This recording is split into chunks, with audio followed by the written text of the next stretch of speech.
Welcome back to the Football Terrace. This is six-sided. 6 opinions, 6 topics, 6 perspectives. Although there are 7 topics tonight, but ignore that minor detail. Hit the like button, please. It's a transfer deadline day special. I'm joined by Tom Little. I'm joined by Big Staffy. I'm joined by Harry Kane. I'm joined by the gorgeous Andrew Barnes. Plus, we've got... Who else we've got coming on? We've got David coming on and someone else a bit later. I forget now. No disrespect. But good people coming on the show later on. With loads to talk about. The Isak Masterclass from Liverpool. Guéhi to Liverpool done.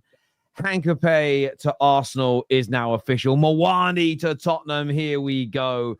And maybe in the next couple of hours, a little bit of a Bobby Dazzler. Who knows? Although I do think it's been an amazing deadline day so far. Of course, Manchester United have, of course, completed the signing of Lemaines and the medicals done, etc., etc., etc. But yes, loads to go through. We've got some big questions. We've got some big fiction or football questions for you that are sure to drum up a fair amount of conversation, plus all the latest breaking news. But so, gentlemen, how are you all? You all well? All good?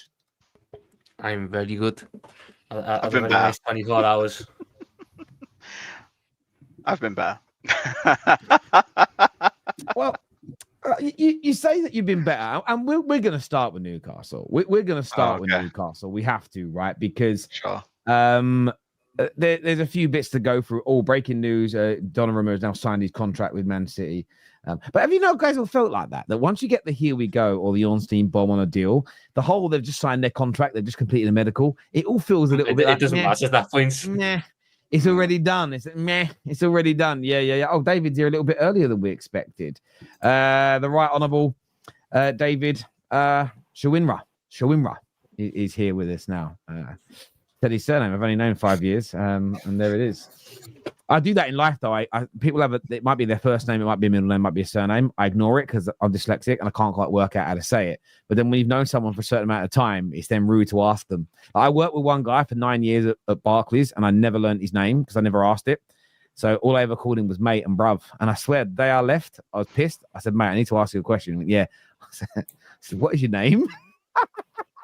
And he couldn't believe it. His name was Henry as well. Or Harry. Harry was his name. I just never learned it. It's fucking terrible. I remember it.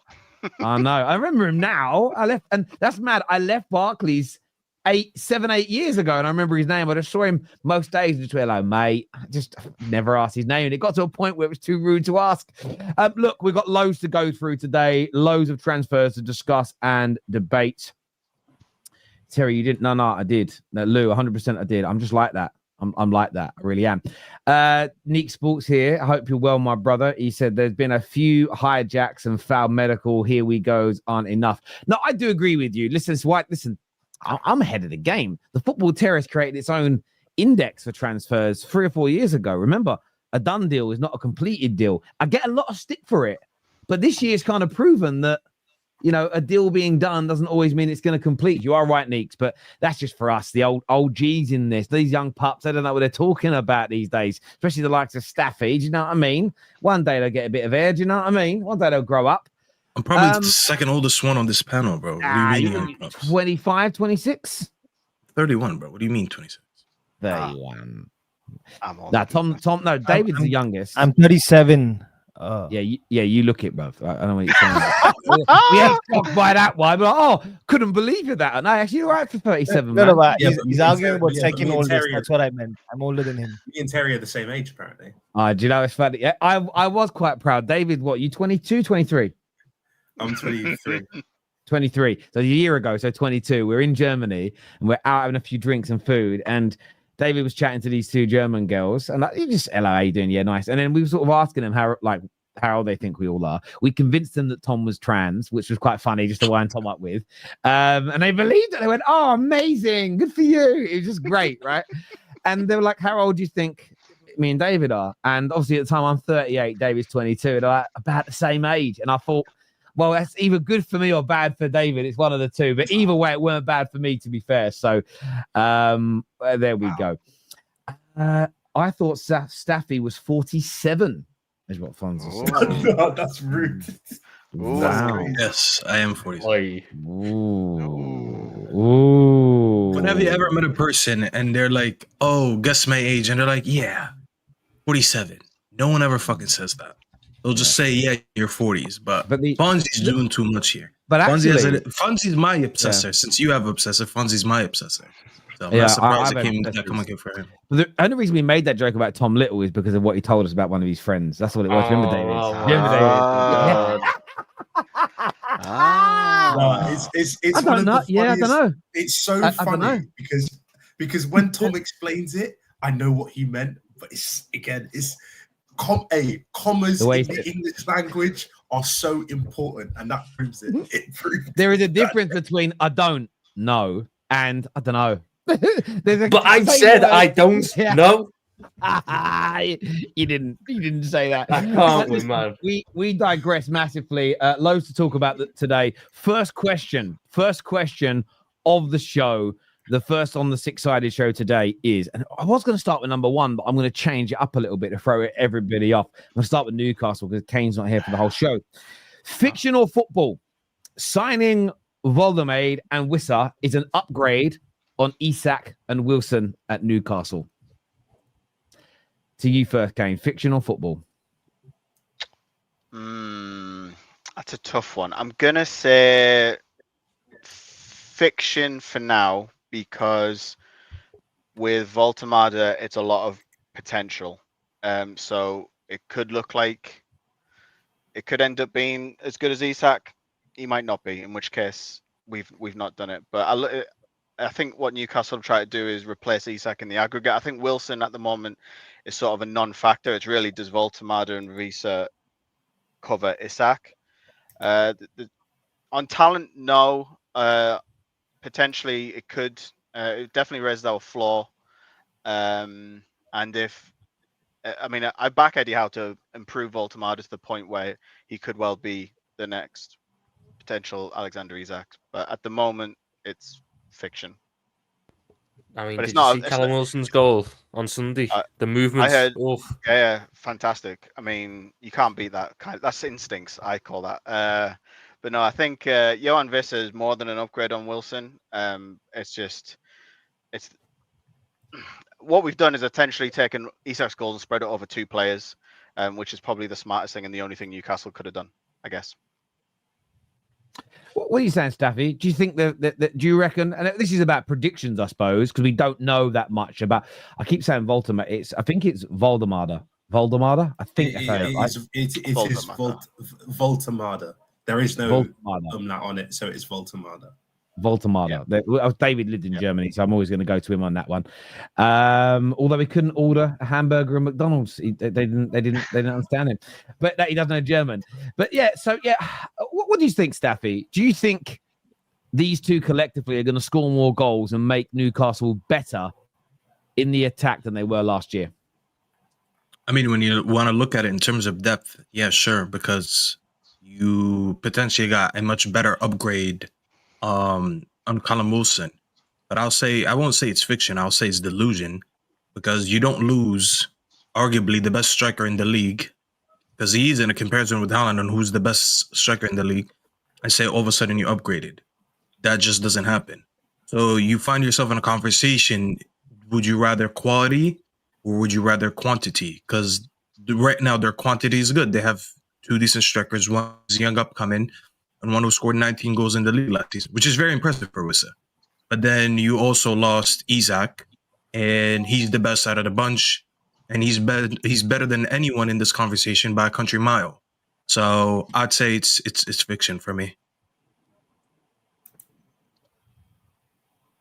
I know Tom will agree. It has to be fiction. It has to be fiction. We've got no idea. I mean, Wissa, we've got a good year in the books at Brentford. 19 non-penalty goals, very impressive. I do think that the fee paid this morning was a bit sort of, I had to sort of double check it. I thought you'd get him for a little bit cheaper than that. Wødemade is the big one because no one has any idea if last season was a flash in the pan or not. Before that, he had 2 goals in his career. We were talking like William Masula numbers before last season. So if last season was where he properly kicked on in his career, then we're looking at, maybe we're having a conversation. But Alexander Isak got you 23 goals.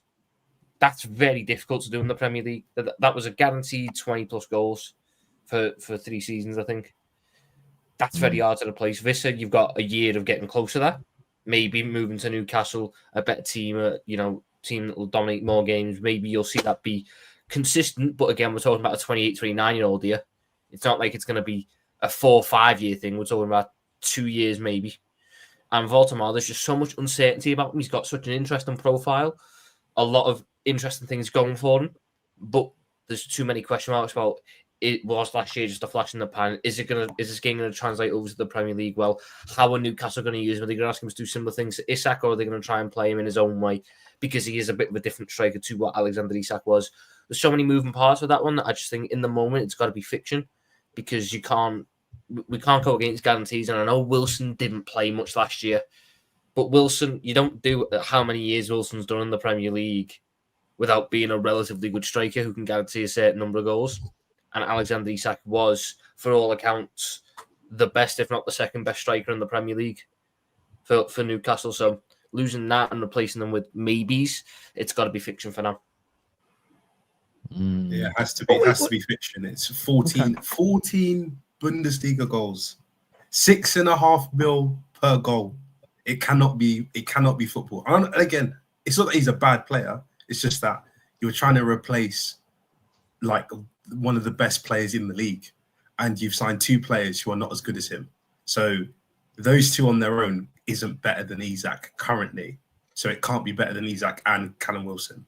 But you've definitely got more depth. So it might be you might be better off almost in a way, because obviously Isak got his yearly injury that took you out for 2 months or something, like 6 weeks, 8 weeks. So you've definitely got 2 strikers there that can contribute. So you might be better off depth-wise, but not quality-wise. I'm going to go out on a limb here. I don't know what Andrew Barnes thinks. I'm going to go with football.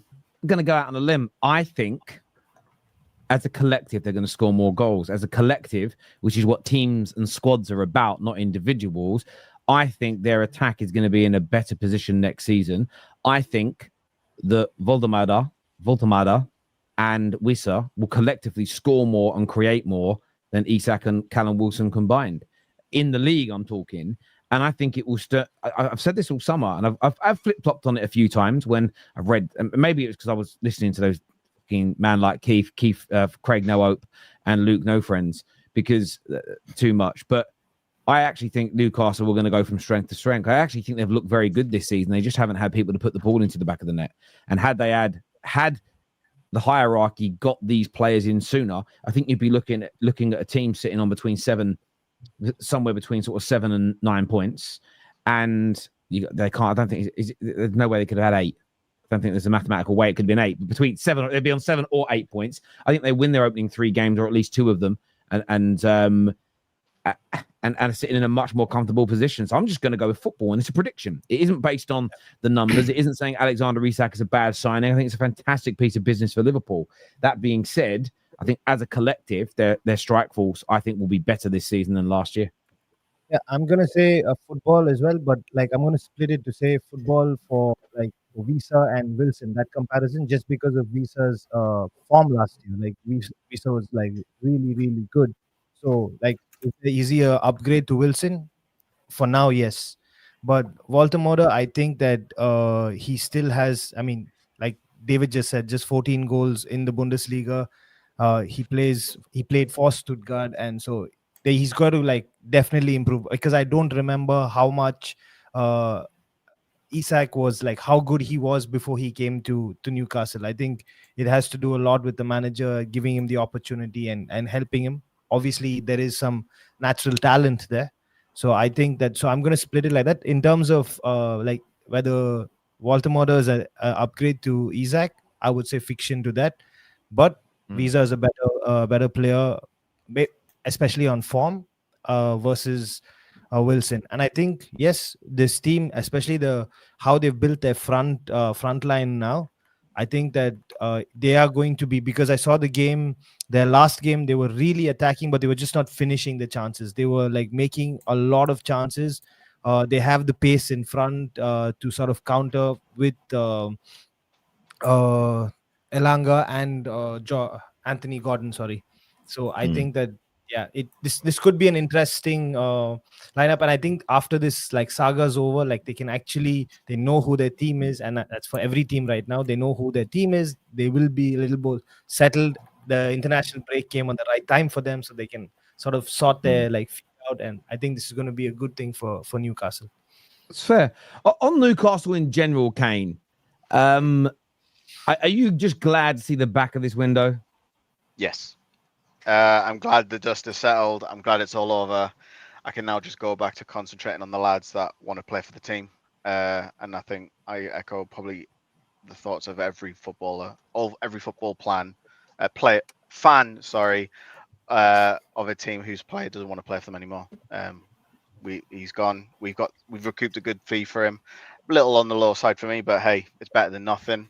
And I'm looking forward to the rest of the season. I echo what everyone else has been saying. I think we're still going to be in for a shout for top 5. I think I know Wissa got 19 goals last season.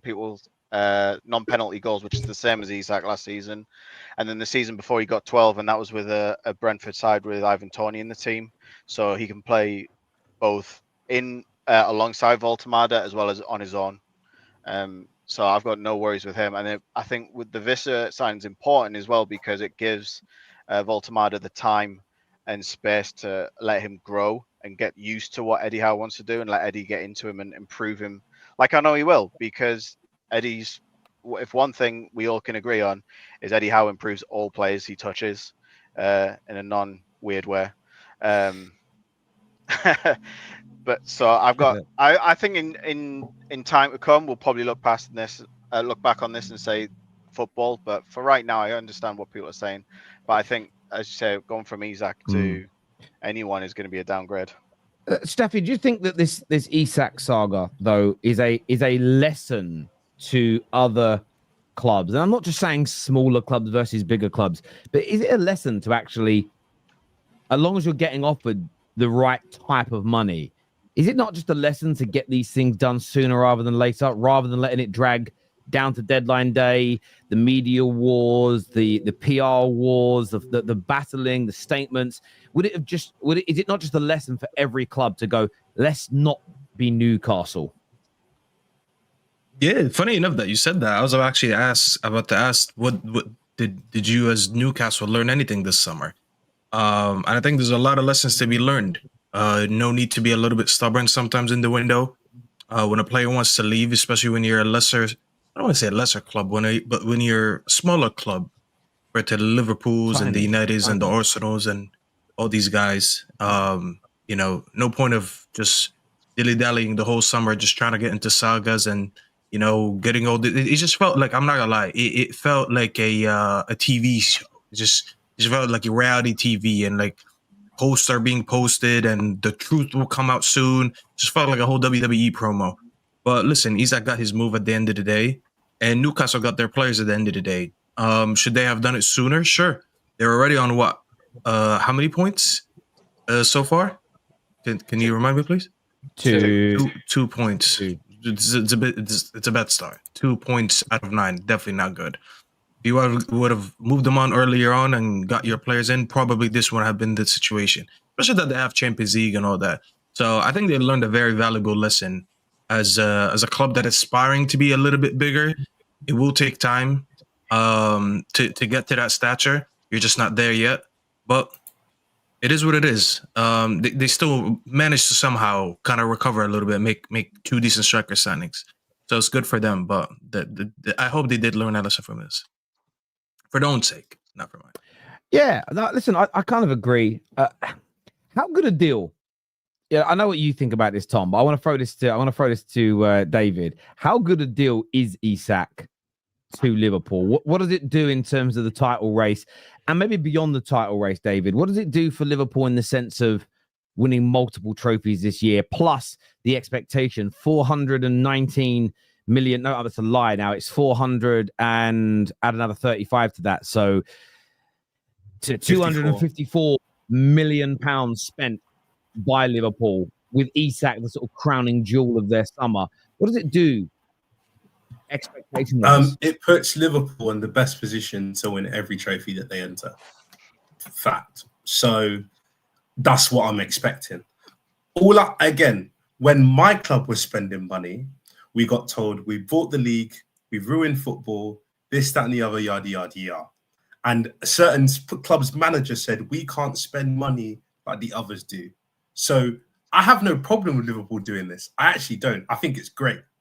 Improve your squad and make it the best you can. I just want all of them to acknowledge the hypocrisy of it. But apart from that, they're in a good spot. They are favourites for the league. They are favourites for the Champions League. They're favourites for the FA Cup. They're favourites for the Carabao Cup. They're favourites for anything they enter. And they've pretty much got an elite player in every position on the field, apart from maybe centre back and left back, maybe. But I don't know enough about is Kirkes actually a elite level left back? We don't know yet. No, we don't know that. Thomas, we don't know that yet. Back. No, I can accept that we don't have an elite left back. You're saying we don't have an elite centre back? No, but you've got two positions at centre back, don't you? You've got Van Dijk, who's elite. So you don't think Konate an elite level centre back? No, he's not. Yeah. Okay. I don't think.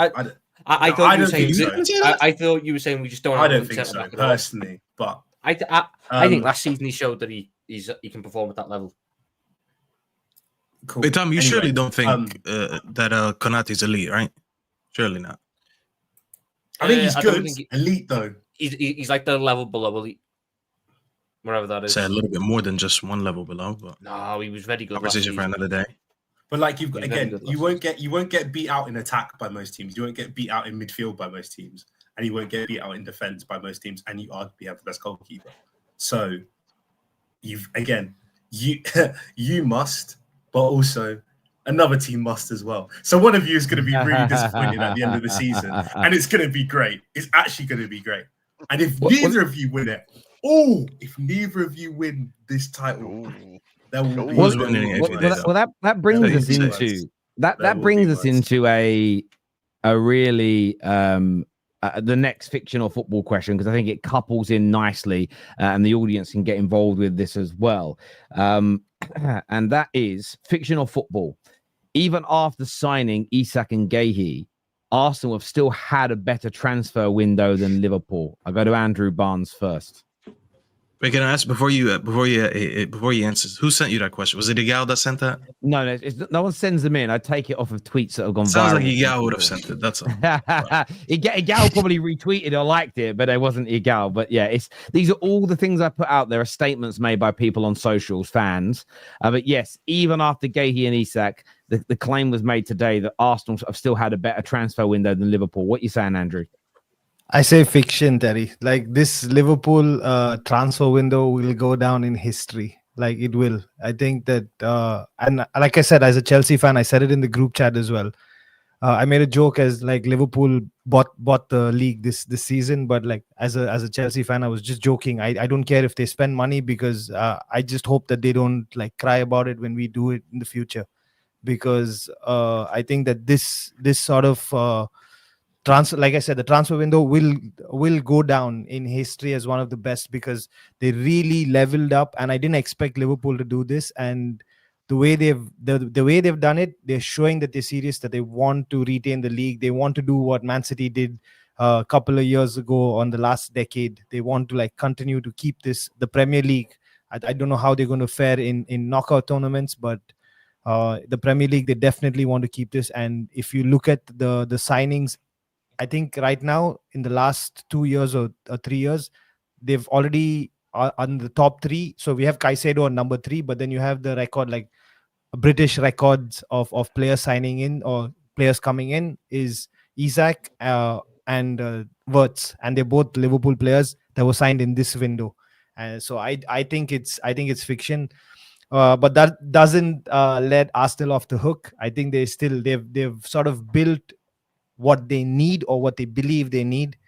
And yeah, so Arsenal still, they must this season, but yeah, it's fiction for me. Liverpool had a better transfer than any other team across the footballing universe. They've surely had a great summer, if I may. They surely had a great summer. I still think this is their best summer since I can't remember. So in terms, you just want to compare Arsenal to Arsenal. This is the best summer that I've seen him have in over a decade, if not more. When you do compare it to Liverpool's, though, when you have 2 record-breaking signings, when you do have arguably the best 10 of the Bundesliga over the last couple of years, a Bundesliga winner, by the way, not even with Bayern come in. Then you got Isak. And then you having young signings that are hitting the ground running like Hincapie. I don't even want to call him young sign because he's 22, 23. You add arguably one of the 2, if not the best left back in the league last season in Kirkes. You add Frimpong, a Dutch international who's been highly rated, also coming from Leipzig over the last few years. Sorry, not Leipzig. What's that called? Leverkusen. That's a very good summer. There's a reason why Neeks in the group chat today made that comparison to that 2004 Chelsea summer, because the reason obviously I picked that Chelsea summer is because they ended up having a couple all-timers in that team. You had Drogba, you had Cech, you had Arjen Robben, you had Carvalho. There's no reason why I look at this Liverpool summer and I don't see that in a few years we'll be looking at how great a couple of these signings are. Arsenal's summer is good, but it's just when you're making that many record signings and signing 7 different players, come on. It's there's only one winner here. Doesn't take away from what Arsenal did. I think what we're bringing down is a little bit is those Madueke signings, the Norgard signing, a bit uninspiring, but it's no comparison, in my opinion. Yeah. What's it? It's football if you think Arsenal had a better transfer window. Yeah. Yes. Right. We are going capital letters for every single one of fiction. Every single one of them. Arsenal done their depth. Woo! We saw yesterday how good that depth was. It led to nothing because they lost 1-0 to the team that they're up against here for the best window. Liverpool won the Premier League last year, and we have asked every time we've been in a position of strength before, make sure that you're doing everything you can to stay in that position. Make sure you're not just sitting there and waiting for others to pass you by. Breaking your transfer record, breaking the British transfer record once is a sign of intent. Breaking it twice on top of all the other good business that we've done is ridiculous. People look at our window and yes, look, compared to us, Arsenal have added depth. We've also had the depth, though. Mark Guehi is a really strong depth signing. The only really good young player to be some depth. We've completely revamped our strikers, so one of them is classed as a depth signing if we're doing it like that. Fullback-wise, we've now been able to push starters into being backups and improve the depth that way. So, yes, Arsenal has bought depth players, but we've created depth in other ways, which is arguably better than some of the depth players they've signed. I guarantee you, if you were to sit there and honestly ask an Arsenal fan, would you say no to Gyökeres and Hincapie, but you're in the race for Isak all the way and you can match the 130 that's on the table? They're doing it in a heartbeat because these game changers are what win league titles. They're what make the difference. So it's 100% us. Florian Wirtz, we won the league last year and we had a couple of problem positions. We needed the new left back, we needed the new right back, we needed a new striker, and we needed some quality depth in it, and we needed something different in the 10 with like quality depth or a real game changer. So we go and get the best young left back in the Premier League last year, one of the best wing backs in the world for the past however many years, 2 of the best strikers, one of the best young strikers and one of the best strikers on the market. And we go and get the best number 10 in the world, in my opinion, for the last 2 years. You can't ask for much more than that. In terms of fixing every problem, it's that. How much better is Wirtz than Eze? How much better is he, in your opinion? For you to say, and this is why I'm asking, for you to say capital letters, it's fiction, that to me implies, and I don't want you to do a Don in 6 months ago. Well, I didn't actually say it was clear, but to say capital letters implies you think your summer is clear of theirs. Mm-hmm. I do. I think Eze's an 8. Yeah, go on. Eze's an 8 out of 10. Florian Wirtz is a 9.5 out of 10 in terms of quality of player. Florian Wirtz is about as good as it gets. Eze, we still need to see him play in a big team. And I can do that with most of the positions. I look at the striker. They got Gyökeres. That's an 8 out of 10 striker. We've got 9.5 with Isak. Hincapie, or Mosquera, should we say, because he's the centre-back. Or Hincapie is a 7. Mosquera is a 6. Mark Guehi is an 8.5. No, but I just want to ask you, Tom. You just said that because he has to because Eze has to come and play in a bigger team to prove himself. Isn't it better that he played in a smaller team and he sort of still carried that team versus Wirtz, who played, again in a team that yes, they won the league, but they also had good players around him. Florian Wirtz was effectively Bayer Leverkusen's version of an Eze, should we say? But the difference is Bayer Leverkusen played the game differently to Crystal Palace. Bayer Leverkusen wanted a lot of the ball. Bayer Leverkusen were a very possession dominant team. So the way Wirtz will have played that position is different to the way that Eze will have played that position. Eze will have been asked to do different things. Eze will be used to a different style of play. And Wirtz has also played in the top European competitions. Florian Wirtz has Champions League games. He has Champions League moments. He's got Champions League man of the match performances. Eze doesn't have that yet. Eze's got a fantastic FA Cup run, which is a positive for him. But it's not the European thing that we're all asking for. Florian Wirtz has made European finals before and impressive Champions League performances and has the trophies to back it up. Wait, let me say this, Tom. Hold on, wait, hold on. Before Tom goes. Wirtz has made European finals. Is that you using lower competitions to run narratives? So the Europa League is the European finals. I've always been a big fan of the Europa League. I think the Europa League is a really incredible competition. I'm massive credit to Tottenham Hotspur for getting the job done last year. I will say though, David, we had this conversation in the group chat. You know how I may or may not have laughed at you for winning the transfer window? It's actually really good winning the transfer window. Oh my God, the feeling I get every time. It's so good. The fact no one can chat to me about my window. I look at it this way, right? I get the point. I think there is winning it on paper and then there's winning it in reality. And I think on paper, I do side with Liverpool. Do I think it's as clear as you're suggesting, as in capital letters fiction? I don't know if I do, because I think Arsenal have signed some absolutely phenomenal football players. And I know that Gyökeres was getting a lot of stick after yesterday's game, and I haven't really covered any of those subjects today in my other content because it's deadline day.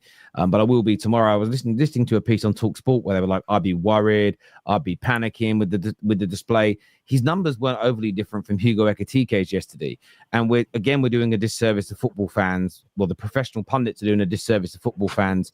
Both teams nullified each other's attacks. That isn't because the attackers are bad; it's because both teams had brilliant defensive displays. And the youngsters are not going to remember because they weren't old enough or alive during the peak Premier League era. And I don't care about what Liverpool and City have done in the last decade. It's been very good. Nothing compares to that early noughties to 2013 period where I speak about it all the time and I'm never going to stop pushing the truth. And that is, we had 4 teams every year that were capable of winning the league and were always seen in the top as some of the top prospects to win the Champions League. That hasn't happened for the past decade in England. And when those top teams played each other in the league in that period, towards the end of that period, Arsenal did start getting beat up by the top sides. That was when they were going to Anfields and getting humiliated. Maybe it was more 2014, 2015, to be fair. But there's so many close games where you'd barely see a goal or the goals would come late and it was cagey and it was like watching 2 grandmasters in a chess match. And I actually quite enjoyed yesterday's game. It reminded me of that peak era of the Premier League. So I wouldn't look at Gyökeres yesterday and go, oh my God, this proves he's going to be a dud. Well, does that prove that Ekitike is going to be a dud? Absolutely not. But he didn't do very much in the game yesterday. I think you've got to look at the opponents.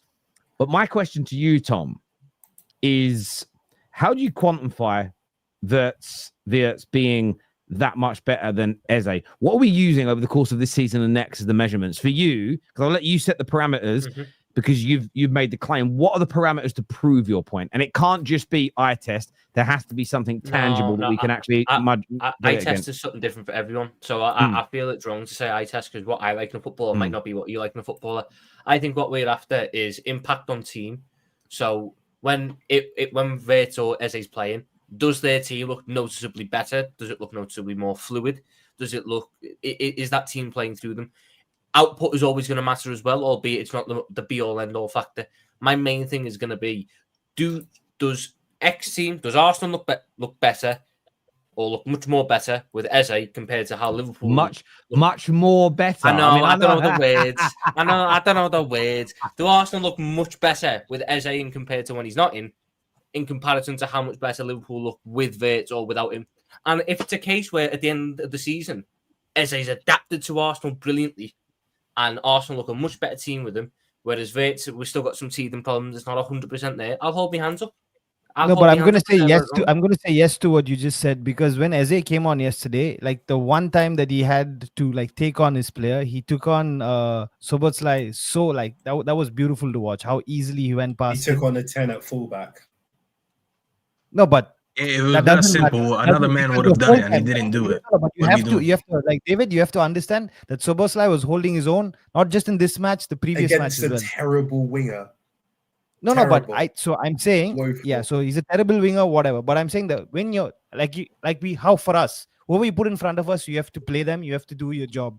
So when he came on, he actually did that. And for me, Eze is the kind of player that gives you this feeling, like, when he's there, he's going to do something.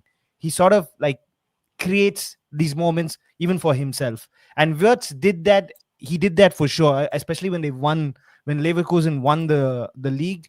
When I watch, whenever they won in stoppage time, it was him always doing something. So I get it. They both have this magic element about them. But for me right now, I think Eze creates, or he makes Arsenal better, because I think there are many other players in Liverpool that make the team better, and Wirtz is not the standout for me. He's good, but he's not the standout for me. What Tom is struggling to tell us, and I don't know why he's just tiptoeing around it. What Tom is struggling to tell us right now is that Wirtz just can't hit the ground running. He's clearly struggling with the physicality of the Premier League. He's noticing that he has a much less time in this league than he did in the German league, and he needs to figure out a way to play. Does that mean that we don't rate him? No. Does that mean that he doesn't have the talent? No. But does that mean that he's struggling still? Yes. And that's fine. Maybe to some people it's not fine because he costs over, 116 million pounds or whatever it is. To some people, they'll look at it and say, forget the price tag. He's a footballer coming from the Bundesliga at 22 years old. Just give him some time to adapt. Some people will overreact. However, I think yesterday proved, number one, he is Premier League proven, which is a term I don't like to use, but it is a fact, so I'll mention it. He is a Premier League proven player. He's been able to do a much bigger role at a much smaller pond in Crystal Palace. So now coming to a big pond where he's given a little bit less of a role, I do back him to do well. I seen it yesterday. Yeah, David, you can say who's a 10, but guess what? There was another left winger who's absolutely awful. So fucking awful that he didn't even want to take on his right back, aka Szoboszlai, who is a 10, for what? How long was he on the pitch for? 60 to 70 minutes? I don't even remember when the sub was made. As it comes on, and I think everyone looked at it, it was like, imagine if Eze would have started. Probably they would have had the chance to win the game. And if anything, that just proved to me one thing. Arteta is an absolute coward. I wasn't on the match reaction yesterday. I listened to some of it. He's just an absolute coward. Tactics, once again, let some of his players down. So we can sit here and talk about them two. I might back Wirtz to have a better season than him, because I look at Arne Slot and I do look at him as a manager that I think eventually he will enable his players and give them a platform to succeed on. Whereas I'm already looking at Arteta and I'm like, I've already had this opinion on him many years when I said I don't think strikers or attackers thrive under him.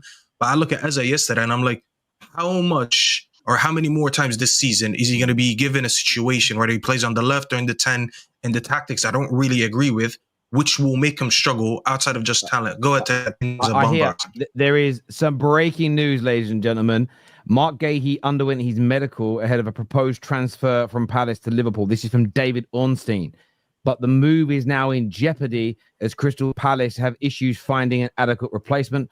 Talks now between the 25-year-old and manager Glasner to make a final decision. But Ornstein putting out the news that the deal is at jeopardy and could collapse, which may even change the answer to fictional football. If you take Guehi out of the equation, maybe Arsenal do have the better window. Maybe Tom has upset the football gods in the last 20 minutes with his capital letter arrogance. Look at his face. Look at his face.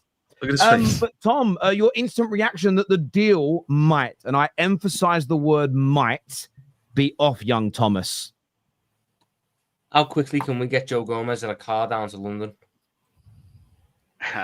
Generally, how quickly? I knew this was kind of coming because that Eagle Julio move fell through, but there was still all these journalists saying it shouldn't be a problem. It shouldn't be a problem. It shouldn't be a problem. I'll be quite disappointed if we don't get him over the line. It's not, the worst thing in the world. It would be much worse if we didn't get Isak over the line, but this would be disappointing because he's an improvement on what we've got. I mean, worst comes to worst, we're using Joe Gomez again for another 6 months to a year. We'll go back in for Guéhi, whether it's in January or at the end of his contract. I'm sure at this point in time, he's got his mind fully set on playing for us at some point. But it's just disappointing that it's got to this point. I mean, we should have pushed this through earlier, but we put an offer in for him like 3-4 weeks ago, and Palace have kind of known that he's been open to the move. So the fact that there hasn't been that they've waited until deadline day to try and find a replacement is a bit annoying. So look, I hope that the talks go well for us and that Glasner decides to let Guehi go. But it is what it is. There's not really much we can do about it, is it? It is what it is. I mean, that sounds. I mean, again, we've accused Newcastle of doing this. Have Kane, Liverpool maybe just left it too late for again. And I will say this: a lot of Liverpool fans have come on the Football Terrace and said this, that actually centre back cover. I know he played well yesterday, but with Konate looking a bit dodgy and having injury problems, Joe Gomez with injury problems, have they left the very vulnerable area until the last minute? And could they lead themselves after what looks like the greatest, has just been said on this stream, maybe the greatest window in the history of a Premier League club? Could they actually lead themselves with a gaping hole? Yes, is the short answer. I think for all of the good signings that Liverpool, I mean, listen, when it comes to evaluating transfer windows, it's never easy to do it in the moment. I agree with most what people have said in terms of on paper, you would say, yes, Liverpool have had the better window on paper. But last season, we said the same thing about West Ham and they finished bottom half somewhere. We said the year before that. Big up Lawless, if you're watching, bro. Big up, brother. The year before I that, never said that. I warned that guy he's finishing bottom table. He didn't believe me, man. Hold that, Lewis. The year before that, it was Spurs. The year before that, I think it was Spurs before that. And again, winning the transfer window doesn't really mean anything. I appreciate it gives people like Tom a really warm, fuzzy feeling inside, and enjoy it. Enjoy that feeling. I wish I get that someday. But yeah, I think what Liverpool have done as well as buying in, they have sold quite a bit, and I feel like they've kind of remortgaged their entire squad in order to improve the first team, which has left them a little paper thin in some areas. Like if we take Guehi out of this, then it's exactly as you said. You're left with Van Dijk, who's fantastic. You've got Ibu Konate, who's looked indifferent so far this season and is somewhat injury prone. And then to replace him, you've got Joe Gomez, who is also injury prone. And then you've got young Leone, who is, listen, from all accounts, a superb talent for the future, but going into a Champions League, like suspected double winning season, having an 18-year-old and Virgil van Dijk is probably not what you want. So they are very vulnerable to one bad injury of a Jordan Pickford shaped blow to Van Dijk again, and Liverpool look really, really sticky at the back.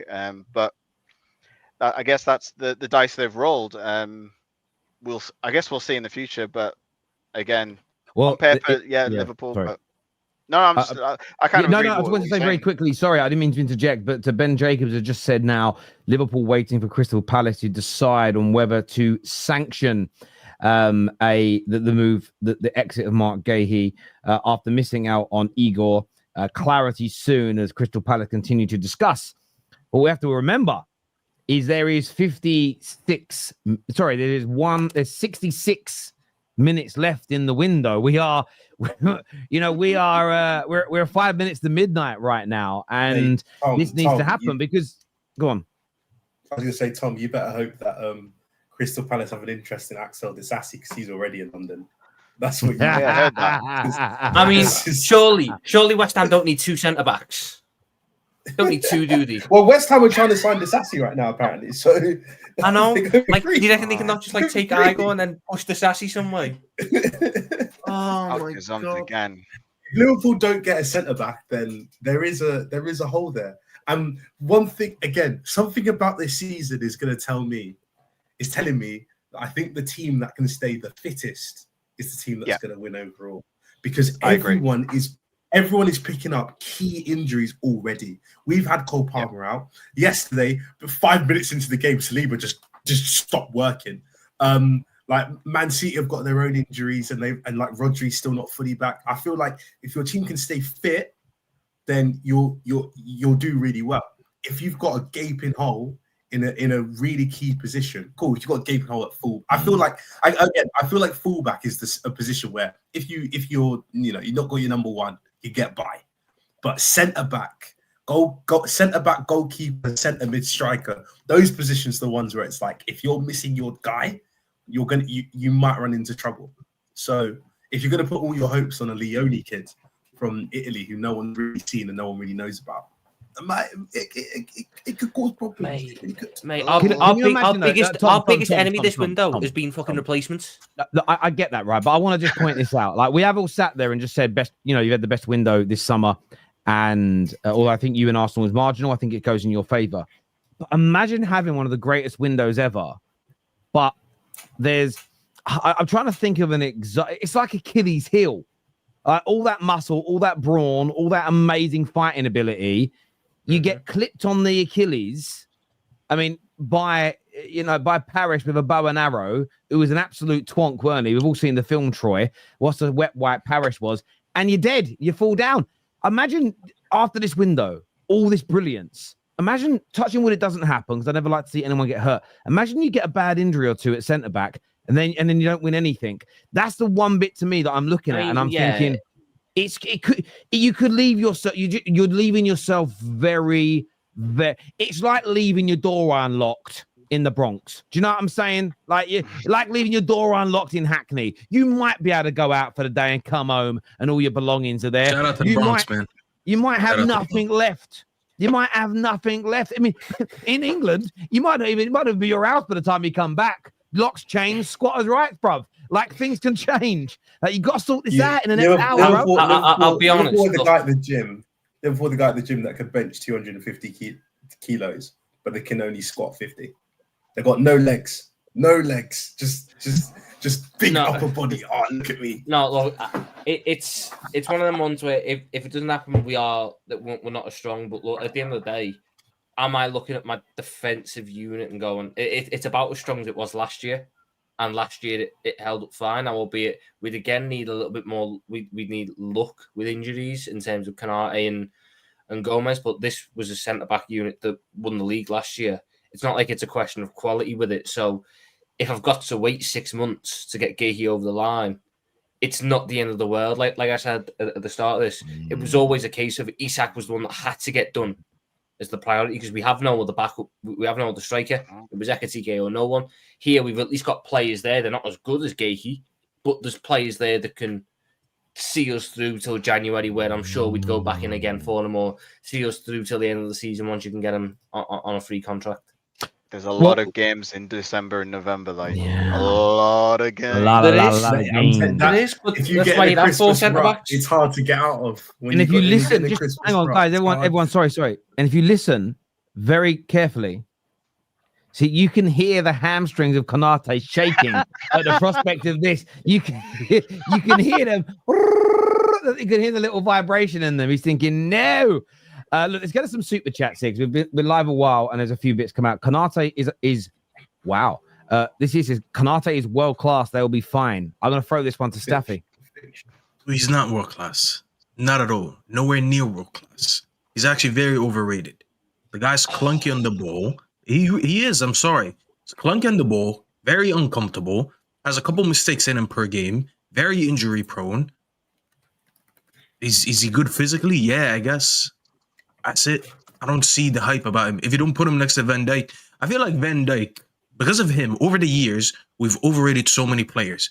Van Dijk is like makeup. You put makeup on any chick, she looks like a 10 out of 10. Lady. You take the makeup off, you see what they really are. Take Van Dijk away, and then you start exposing some of these players. Look at the first, just go watch the first two games. That Newcastle second goal was a mistake from him. First game, he had one ball that I think he was trying to pass it back to the goalkeeper, mistakenly passed it to someone else. He had like 2-3 mistakes in that game. I swear that one of them led to goal and two almost led to goal. Every game he does that. But because you guys look at him and he plays next to Van Dijk, oh, he's world class. He's nowhere near world class. He's an okay defender, and that's pretty much it. And people say, oh, but he won the Premier League. So what? Wes Brown won the Premier League with us. Wes Brown had a Champions League final assist. Does that mean he was a top defender? No one fucking thought that. Not everyone who wins the league is that great. You see a good defender, sure, but go watch him with France at least. There's a reason why, what's his name? Deschamps never trusts him. He puts Saliba and what's his name? The other guy that I fucking hate. He never gets trusted in that team. So what are we doing here? He's not that great, bro. I'm sorry. Sorry to burst your bubble, everyone. It's just not. Not everyone on a team is world class. He's come back. DeMello has come back saying F fucking sarcasm, boys, in the replies to deluded com. Okay, it wasn't big. So there we go. Hold on, I'm not deluded for saying that I think Konate's the level below elite. Okay. Well, who's better? Let me ask you this: who's better, him or Gabriel? Gabriel. Who's better, him or Saliba? Saliba, just about. Who's better, Konate or De Ligt? Konate. He ain't that I much swear to better. God, he's De Ligt level. If you think he's better than De Ligt, I promise he's De Ligt level. And Terry will tell you, I don't even rate De Ligt that high. I mean, they're both past the Gyökeres test, so. Bro, I'm gonna tell you this: it doesn't take much to pass that Gyökeres test. I'll tell you that. Terry won't agree with it, but it doesn't take much. Is Pascal Strike? Pascal Strike can't handle it. At least I know my guy's better than Pascal Strike. But I don't know if you guys He's not even better than Lenny We're Euro. trying I'll to tell jump you through these that. super chats, guys. We'll run out of time. Sorry. It says that Liverpool had a slightly better window. I think Wirtz will have a decent year, but we won't see the best of him this season. Isak is a game changer. I agree with the Isak comment. Edwards is a genius. His reputation keeps growing. Fantastic business done by Liverpool, there's no doubt. And the exits, we're going to speak about it. We've got a question on exits in a minute. There is a big difference. Liverpool spending money. Look at the net. Net spend ain't real though, Karen. But they have made good sales. That is very true. They don't find loopholes like City or Chelsea. Liverpool and United are big revenue clubs. Well, again, acting like Chelsea don't sell well. I was going to say, acting like Chelsea don't sell well to spend money. Again, I just feel like people are picking and choosing when it's good to spend money, when it's bad to spend money, just because of who's doing it. If you're against spending money, then be against it. But everyone knows that if your club could do it, your club should do it. So I've got no problem with it. Like it just smells of like envy. That's it. Like whenever I see comments like that, it's just envious because we found a way and they didn't. Yeah. David, you ever seen those people who comment on like celebrities and millionaires and billionaires and say, if I was rich, I would never flex like that. I would never do that until they actually get themselves in a situation and they're the biggest dickheads ever. Yeah, I hate morons. Joe probably was. He never thought he'd be here, and now he is here. I always hate these morons who look at the way like a 21-year-old multi-millionaire football player or actor behave. Go, it's a disgrace the way they're behaving. And it's like, bruv, think back to when you were 21. Most of us were struggling to go out because we didn't have any money. You know, it's like, I better not have one more drink as I can't get a taxi home, right? That's how our life was. Imagine having an endless supply of money and where everything is free. We all know that most of us would have been dickheads to a certain point because you're young and you're stupid. But yeah, Rach here says Elliott to Villa for loan and 35 million obligation is criminally low. Edwards and Hughes playing 4D chess and greasing Villa already for Rodgers deal next summer. Been a Liverpool fan. Stop saying we'll take time for Newcastle to get big players, which is crap. PSR and FFP will never let Aston Villa, Forest, etc. Newcastle let. No, that's nonsense. FFP does not stop you becoming a bigger club. You have to organically grow your revenue by consistently performing, by consistently growing your fan base, by consistently getting better sponsorship deals. Do you know do you know what model you've got to follow, Samir? You've got to follow the model that Manchester United and Arsenal and Liverpool have followed for the past 130 years. We didn't become this big overnight. And trust me, you don't want it to be the other way. I understand, right? And I did some basic maths on this on a stream the other day. I'm not going to bore you all with it now. But we will, first of all, how have City done it if City haven't cheated either? So the fans of these clubs like to use City as, City are with us. You know, they're trying to hold us back. The cartel don't want us. Well, unless you're admitting that City cheated, which none of you will, how have they now overtaken Real Madrid with revenue? But that aside, you don't want it to be the Wild West and be the other way. You don't want, trust me, so many clubs would go out of business if owners were allowed to spend whatever they want. Because you would suddenly have a wage bill that was 3, 4, 5 times more than your yearly revenue. What happens if the country that person's from gets into a conflict that ain't your fault or their fault and gets sanctioned? What happens, heaven forbid, that person dropped down dead or got killed in a car accident and their family went, we don't want to do this. This is my dad or my granddad's or my wife's venture. We want the money, please. Your club's going out of business because you would have to pay those debts to the clubs you bought players from and the ridiculous salaries that you would pay. And I know people take, you know what people do? They do this thing. Well, they could put the money into a pot. Okay, they could bring a rule in. Okay, guys, which means all the money could go into a pot that covers that debt. Why haven't all these billionaires suggested that in the meetings at the Premier League? Because they don't want to give anyone their fucking money. Yeah, I'm telling you now, right? I don't care how rich the Saudis are. I don't care how rich the fucking Cronkies are. These individuals are not going to give the what's our exposure? Well, with what we owe in salaries and these massive contracts we've given out, we owe 2 billion quid. Cool. The Premier League needs to hold £2 billion of your money in an account. They're going to say, fuck off. They're not going to give the Premier League their money. So listen, I understand where you're coming from. You've got owners that want to spend and you want to see it happen. But listen, man, you need, just because you don't think you'll ever need one, put your fucking seatbelt on. Trust me, it saves a lot more lives than it costs. It's crazy, man, that people don't want FFP and PSR. Do you know how many? Go back 15 years ago and look at all the clubs that nearly went out of business because their then rich owners got 50, 60, 70 million pound in debt. And then an ash cloud happened and all the money in the Icelandic millionaire's back pocket that owned West Ham disappeared because of an ash cloud, and West Ham nearly went out of business. And that was with debts of 50 to 60 million. Can you imagine debts of $500 million or $1 billion and that gets written off? Who's coming in to save you? Do you actually know how many billionaires exist in the world? It's not a lot. Like, people have got to be so careful what they're wishing for because they'll regret it. Trust. The collective. Oh, wow. This is an interesting comment. The collective psychosis yesterday on TFT was astonishing. The panel's narrative that Kirkes was cooked by Madueke. Meanwhile, Kirkes won every duel. The thing about Kirkes yesterday, I think he was allowing Madueke to get on the ball a lot. So you can argue with better positioning, he wouldn't get on the ball as much as he did. However, every time he did get on the ball, I can't remember any action that wasn't blocked. So depends on Kirkes just couldn't keep up with him. When the ball was played over the top, Kirkes wasn't as quick as Madueke, but he never let Madueke beat him. Once Madueke sized him up one-on-one, Kirkes Adam dealt with every time. So they see Madueke running at him and they're saying he's an outlet. But if you're blocking every shot and every cross, did I really allow you to do much? So depends on how you want to look at it. I just think his position could have been a little bit better. Other than that, not once did I think Kirkes got cooked. Not a single time. I'll come back to, there's a few comments here about Mark Goldbridge and Man United. We'll come back to that on the United section. We'll come to the Chelsea ones in a bit. This here from Robert, who says Hincapie over Konate, Isak to Liverpool is game over for teams from 5th to 20th in the league, and for teams 1st to 5th, it's a nice challenge which you've got tools to overcome that attack. Yeah, listen, I mean, I don't know. I've seen a few people talk about Hincapie as in he's going to be one of the best players in the league when he arrives. A lot of people really rate him, so we'll see how that one plays out there.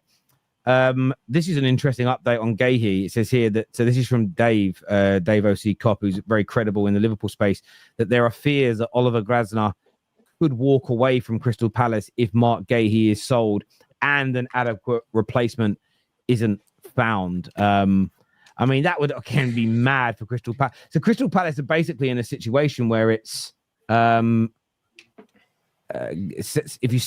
you keep Mark Guehi, got Mark Guehi, or you lose the manager. So if they get rid of the player, they could end up losing both. They can't do it. No, Glasner's not signed a new deal. Glasner's deal's up at the end of the season, and he's shown no sign of wanting to renew that contract. And he's complained also. Man United. They might keep Guehi, miss out on 35 million quid, and the manager still goes at the end of the season anyway, and leaves them up shit creek without a paddle. Yeah, they've got to make the right decision here, because they're a very good team at the minute, Crystal Palace. They really are. They're great. I mean, let's say it. Their greatest ever manager is saying it's not even about him leaving. It's, you haven't got me a replacement. He's already lost a lot of players. So I do get it from his point of view. I really, really do. Welcome, Toon, who was Kane, are you still here? Can you still carry on? KJ told me you were going at 6. Okay, cool. That's why I moved you out. He told me you were going at 6. I can leave if you want me to. Breaking news relating to Manchester United and a midfielder. Man United made a late call to try and sign Conor Gallagher on loan, but Atletico Madrid were only willing to sell on a permanent deal. Hey, Terry, this club is actually trying to kill me. Hey, be happy. Be happy. Be happy. They're actually trying to kill me. Be happy.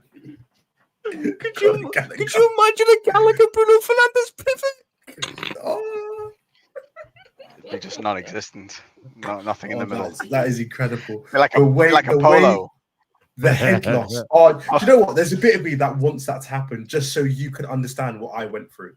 Because he who shall not be named again returning to the Premier League, but in red. I've got 2 of my biggest ups on the same team. Brilliant. It'd be amazing. You know, it's the saddest part about this. I know if that would have happened, Terry would have found a way to spin this into a positive. No, I should only imagine that here we go stream. I spoke about it earlier on today. The only thing I said, I've never rated Conor Gallagher. I never really thought much of him.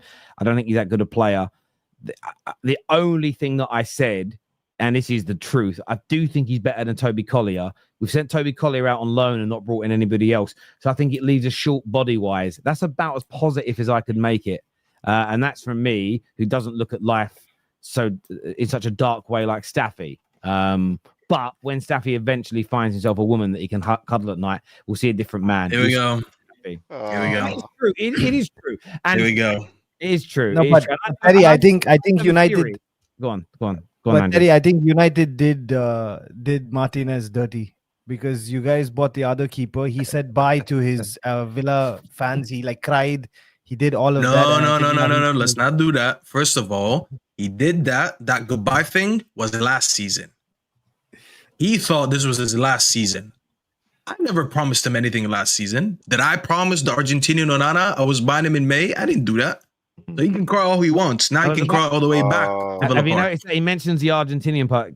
One thing I've noticed about Staffy, he has a thing about Argentinians. Now, being English, we have a long-standing rivalry with Argentina that goes back through sport and through some wars that we've had and things like that. But because of where Staffy lives in the other side of the world, I do think that you've maybe been to a bit of a little holiday spot with your boys.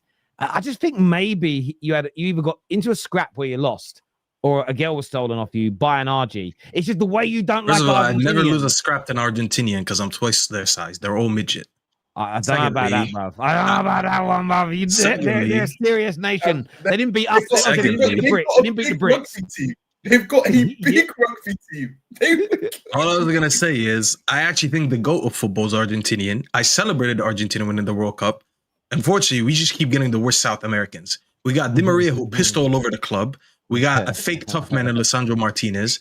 Then I got a shithouse goalkeeper. Where do you get this fake tough man thing from? He's not real, bro. He's not, bro. He's just still. I know for a fact if you met him, it wouldn't be your fake tough guy. It'd be, oh, Lisandro, can I have a little selfie, please? I promise you, I see celebrities in New York all the time. I've never asked for a selfie. Definitely not from Lisandro Martinez.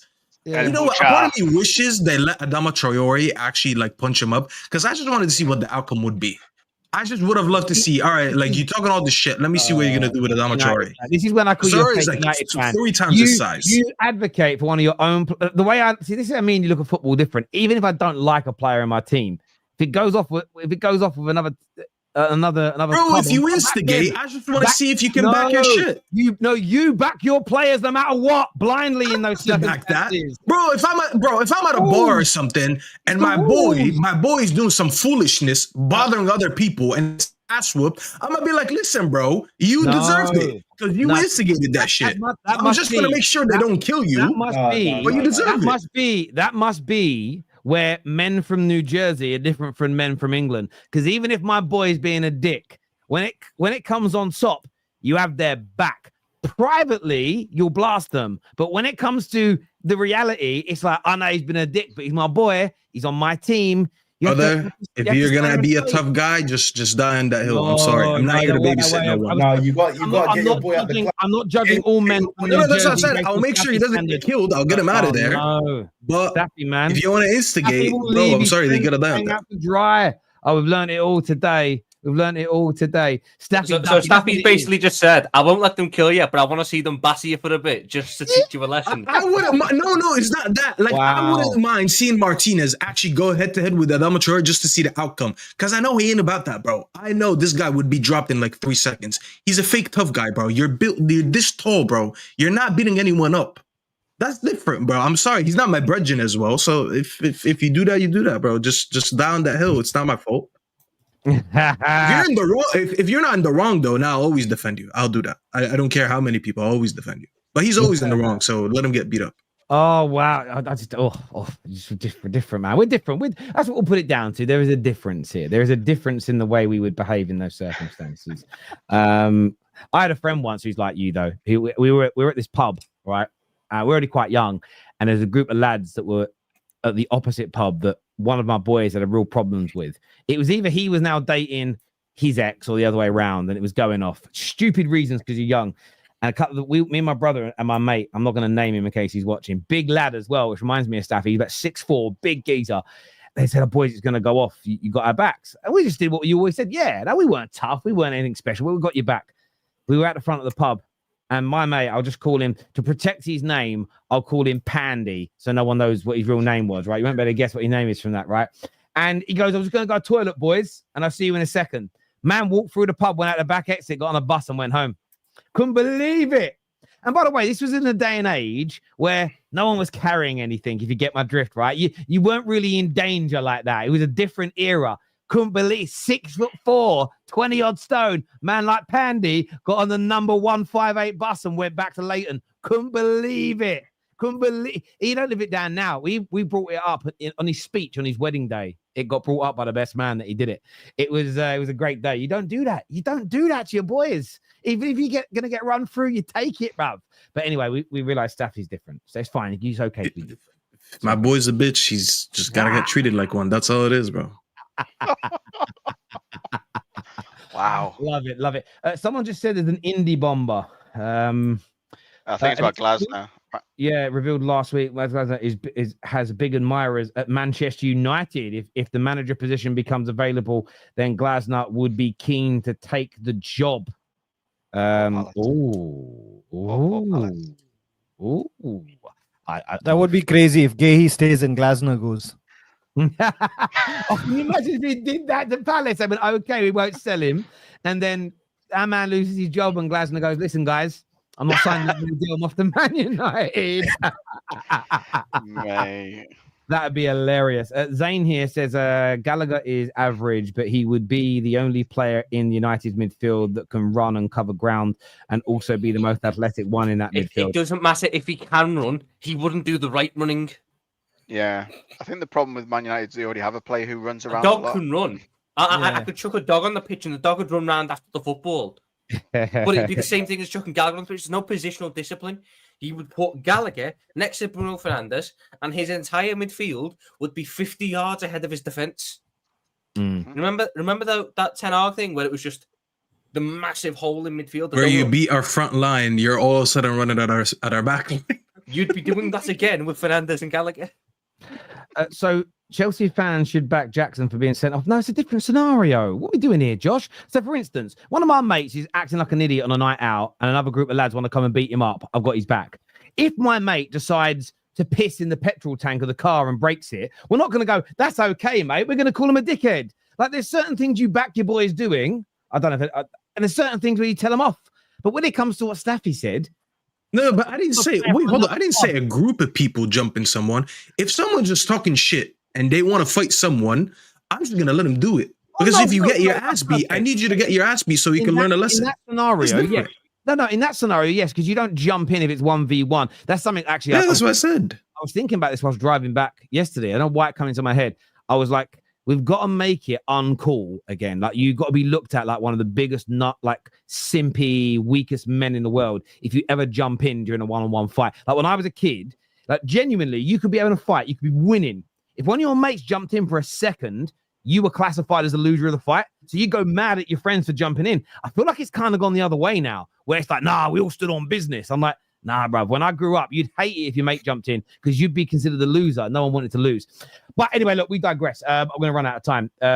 Kanate plays right centre back. Saliba position for France. Position. Okay, right. Yeah, I get you there. Big up, not trusted, but was captain for France, is what Fonzie says here. Obviously, backing Kanate in that argument. Moving on to the next question. Welcome, Toon, by the way. Good to have you here, bro. The next question that I'm going to throw into you for you, it is Chelsea related, and it's fiction or football.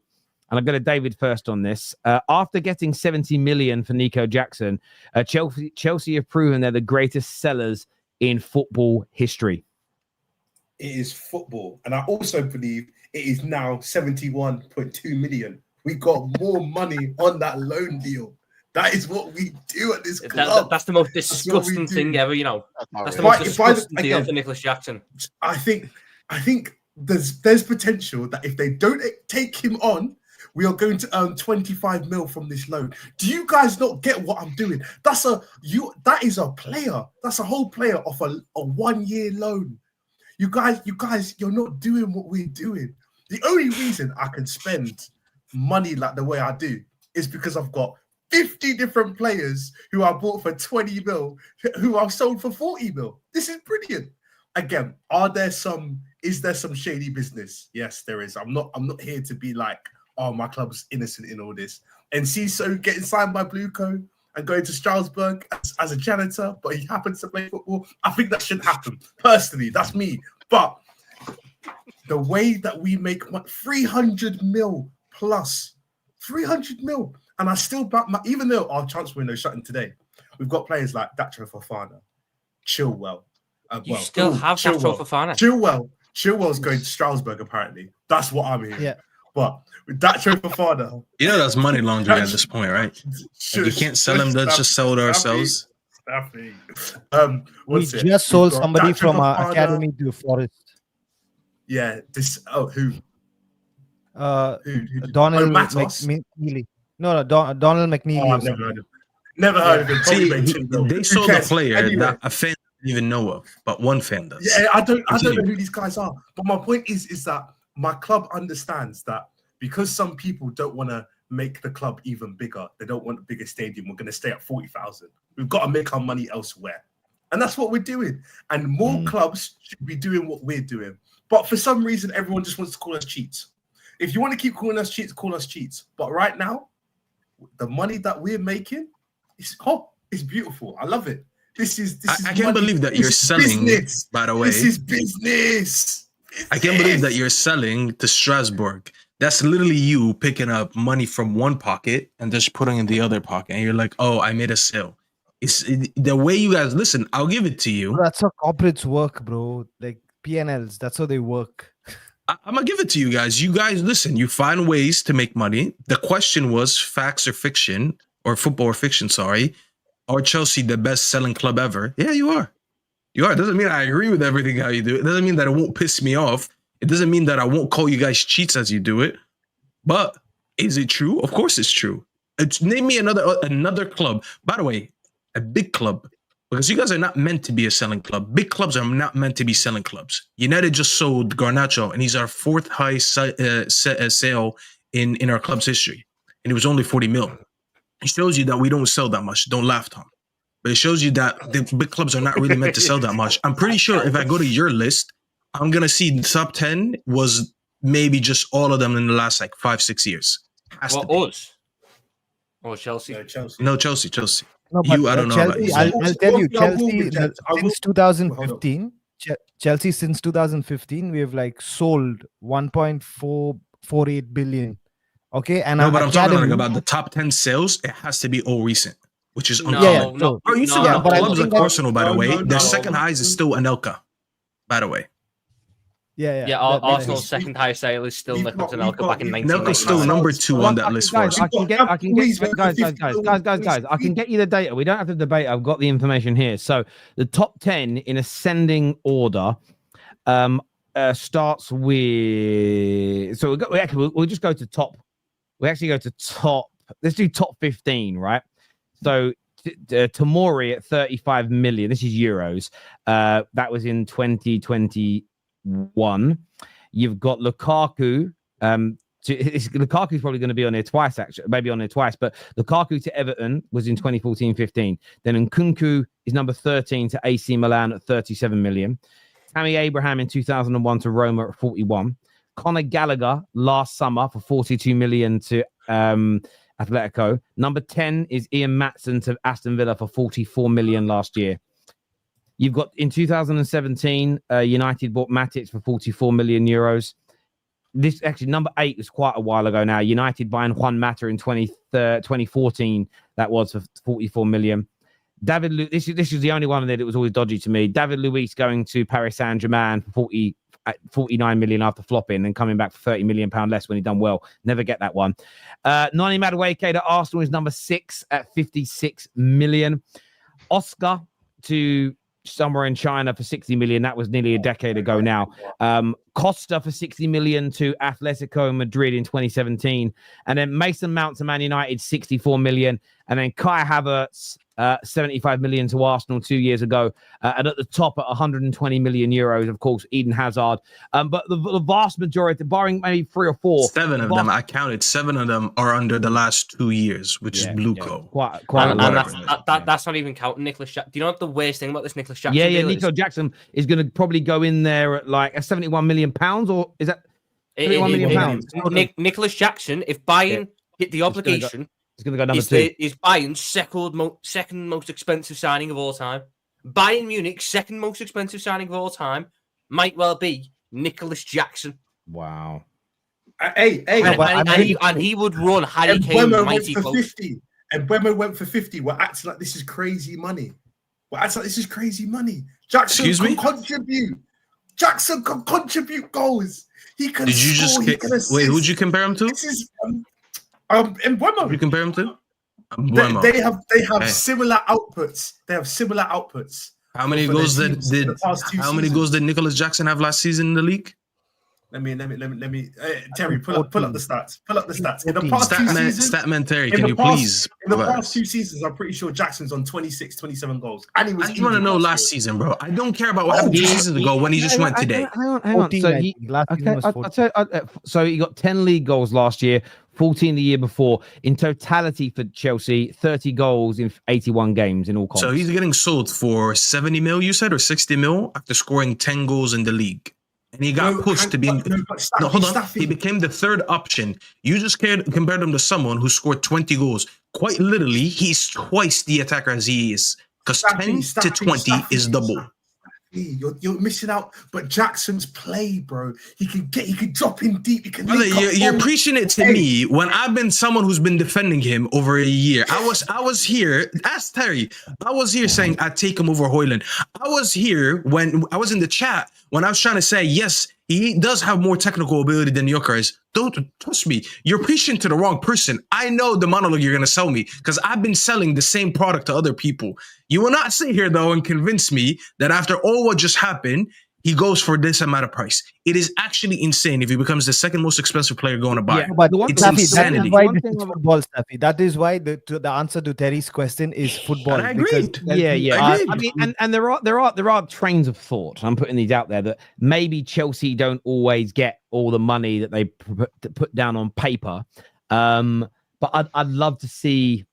There's a question I do want to ask because maybe Chelsea are also playing the game here, where if you put down 70 million pound on paper for a sale, but only receive 45, 50 million and you write the rest off, I wonder if that hurts you on PSR.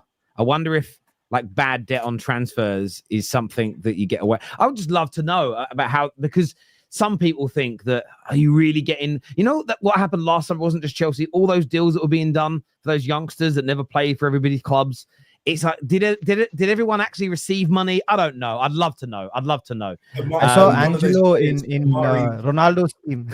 I saw Angelo in Ronaldo's team and realized that, Amari hey, wasn't this guy Chelsea went on loans. Amari Kellerman, who we signed for 30 mil from Aston Villa to help out with PSR. He's on loan at Cardiff City this year, making us money. This is what we do. This is what we do. I've got to interject and go into the super chats. We've got loads more to cover on this, but sales are irrelevant unless you're making profit. Blueco have made significant losses since they bought Chelsea deals like Nkunku. Looks like a good business, but they made significant losses on fees and wages. Well, you always make a loss on wage.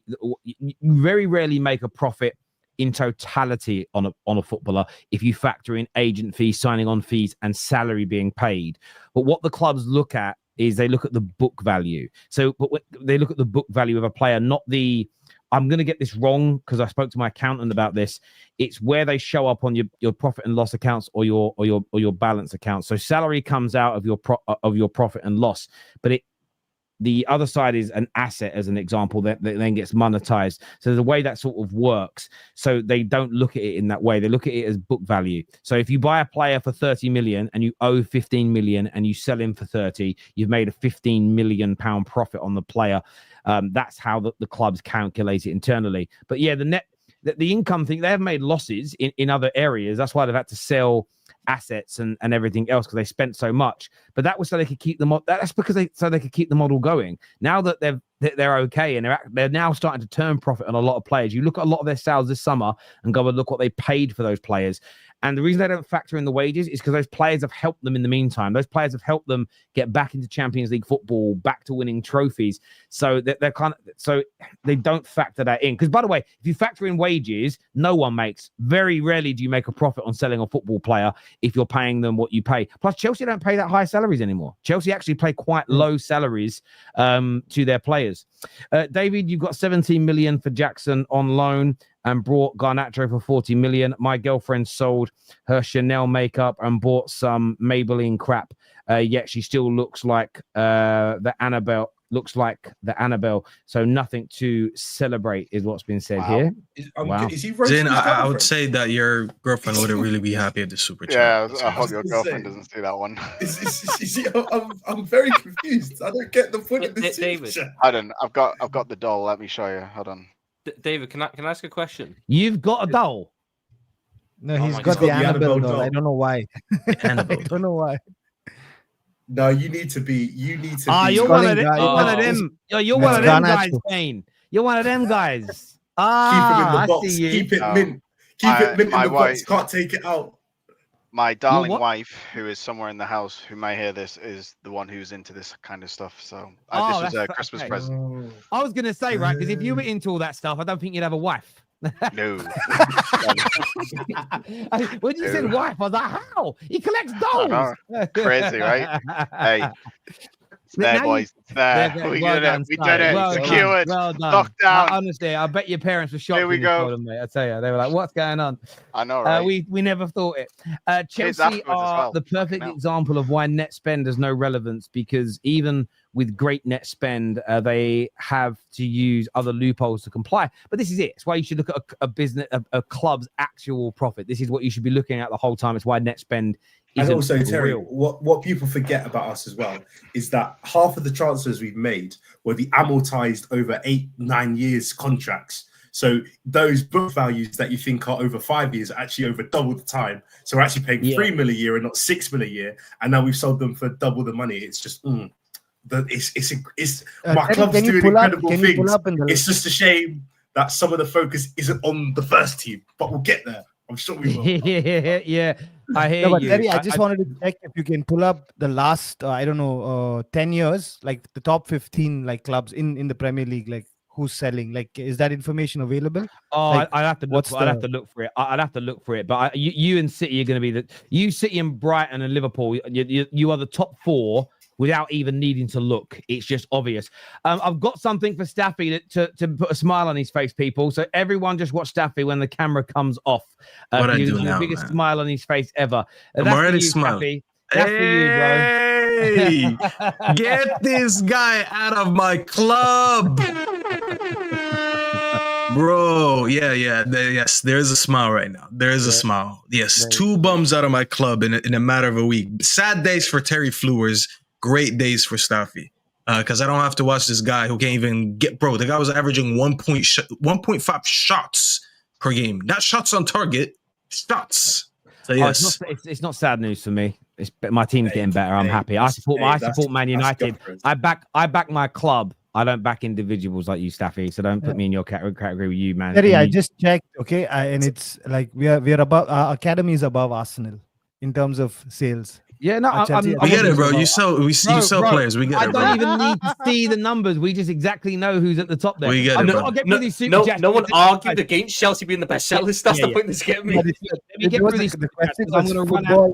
And I said football. Yeah, let me run through this, boys. I'm going to run out of time tonight, and I don't want to disrespect the super chat. Sorry, gents. Isak walks on 3 years of his contract. We make our brother's club stronger by selling them a great talent at a fair price.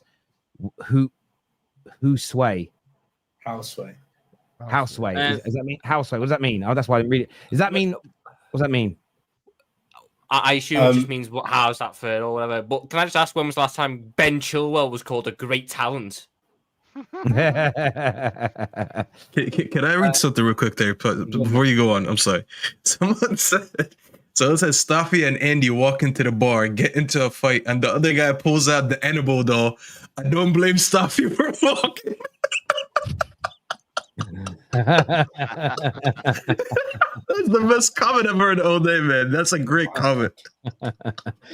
Are Newcastle fans going to speak up against the public? All right, okay, we're not going to get into that in the show. It's not down to the people. We're just not getting into it, my friend. Because I'm not sure they know about it, my friend. So yeah, thank you for the super chat, but we're not getting into that stuff on the show here because I don't even know if it's real, and I'm complying with the rules and regulations of YouTube. Thank you. Season end buy obligation for Harvey ensures we start next summer PSR in the green and can spend another 3 billion is what Yoshi, the Liverpool fan. We still got that Coutinho money, I'm sure. We can just run that back another year. Chelsea is a laundromat, is what Kieran says here. There is an element of that going on. You took my money from my brother. You took money from your brother. What a flex, David, is what Joshua says here. I'll take the greatest sellers of all time. Give me my trophy. I want my trophy.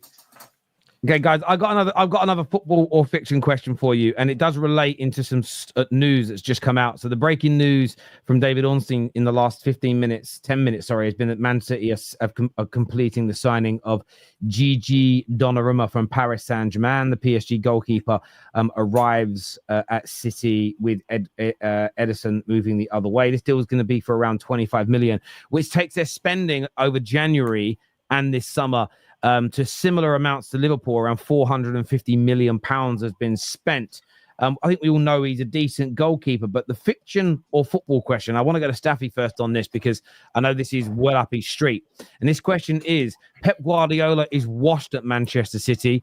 No matter the signings, his style of play has gone stale and his team will continue to suffer because of it. Yeah, absolutely. 100%. He's in his washed era. I proudly said it last season. I was looked at crazy. A season later, now it's become a debate. A visionary once again. But yeah, you look at the football. To your laugh, but there's a little bit of sarcasm in it. It's going to offend some people, but that's fine. I do that on purpose.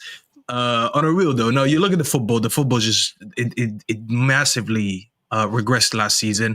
There was a little bit of a recovery towards the end of the season, and they managed to salvage a little bit. They finished like 4th. But look at this season so far. I'll be honest. This is statistically, by the way, this is the worst start in a league for Pep Guardiola in his managing career. He's never started any league with Barcelona, Bayern, or City where he started with 3 points out of 9. I've watched the football. I think I've watched all of their games so far, so I didn't even miss a game. The football is just very boring. It's very stale. It lacks creativity, lacks ideas. Defending is just looking horrendous. It's so easy to go at them at times. It was like there was like 15 minutes left or 20 minutes left. And every time Brighton got the ball, it's like one of those where you get off your seat and you're like, are they going to do it now? Are they going to do it? We knew a goal was coming. It was just like a matter of when. And as I said, going forward, it's crazy to think that because they have Haaland up there, but their attack just looks very, very stale. I'll give Haaland credit, though, because I think as a team is regressing, I still think he's maintaining his level and he's improving. I used to be someone who criticizes his game outside of just goal scoring.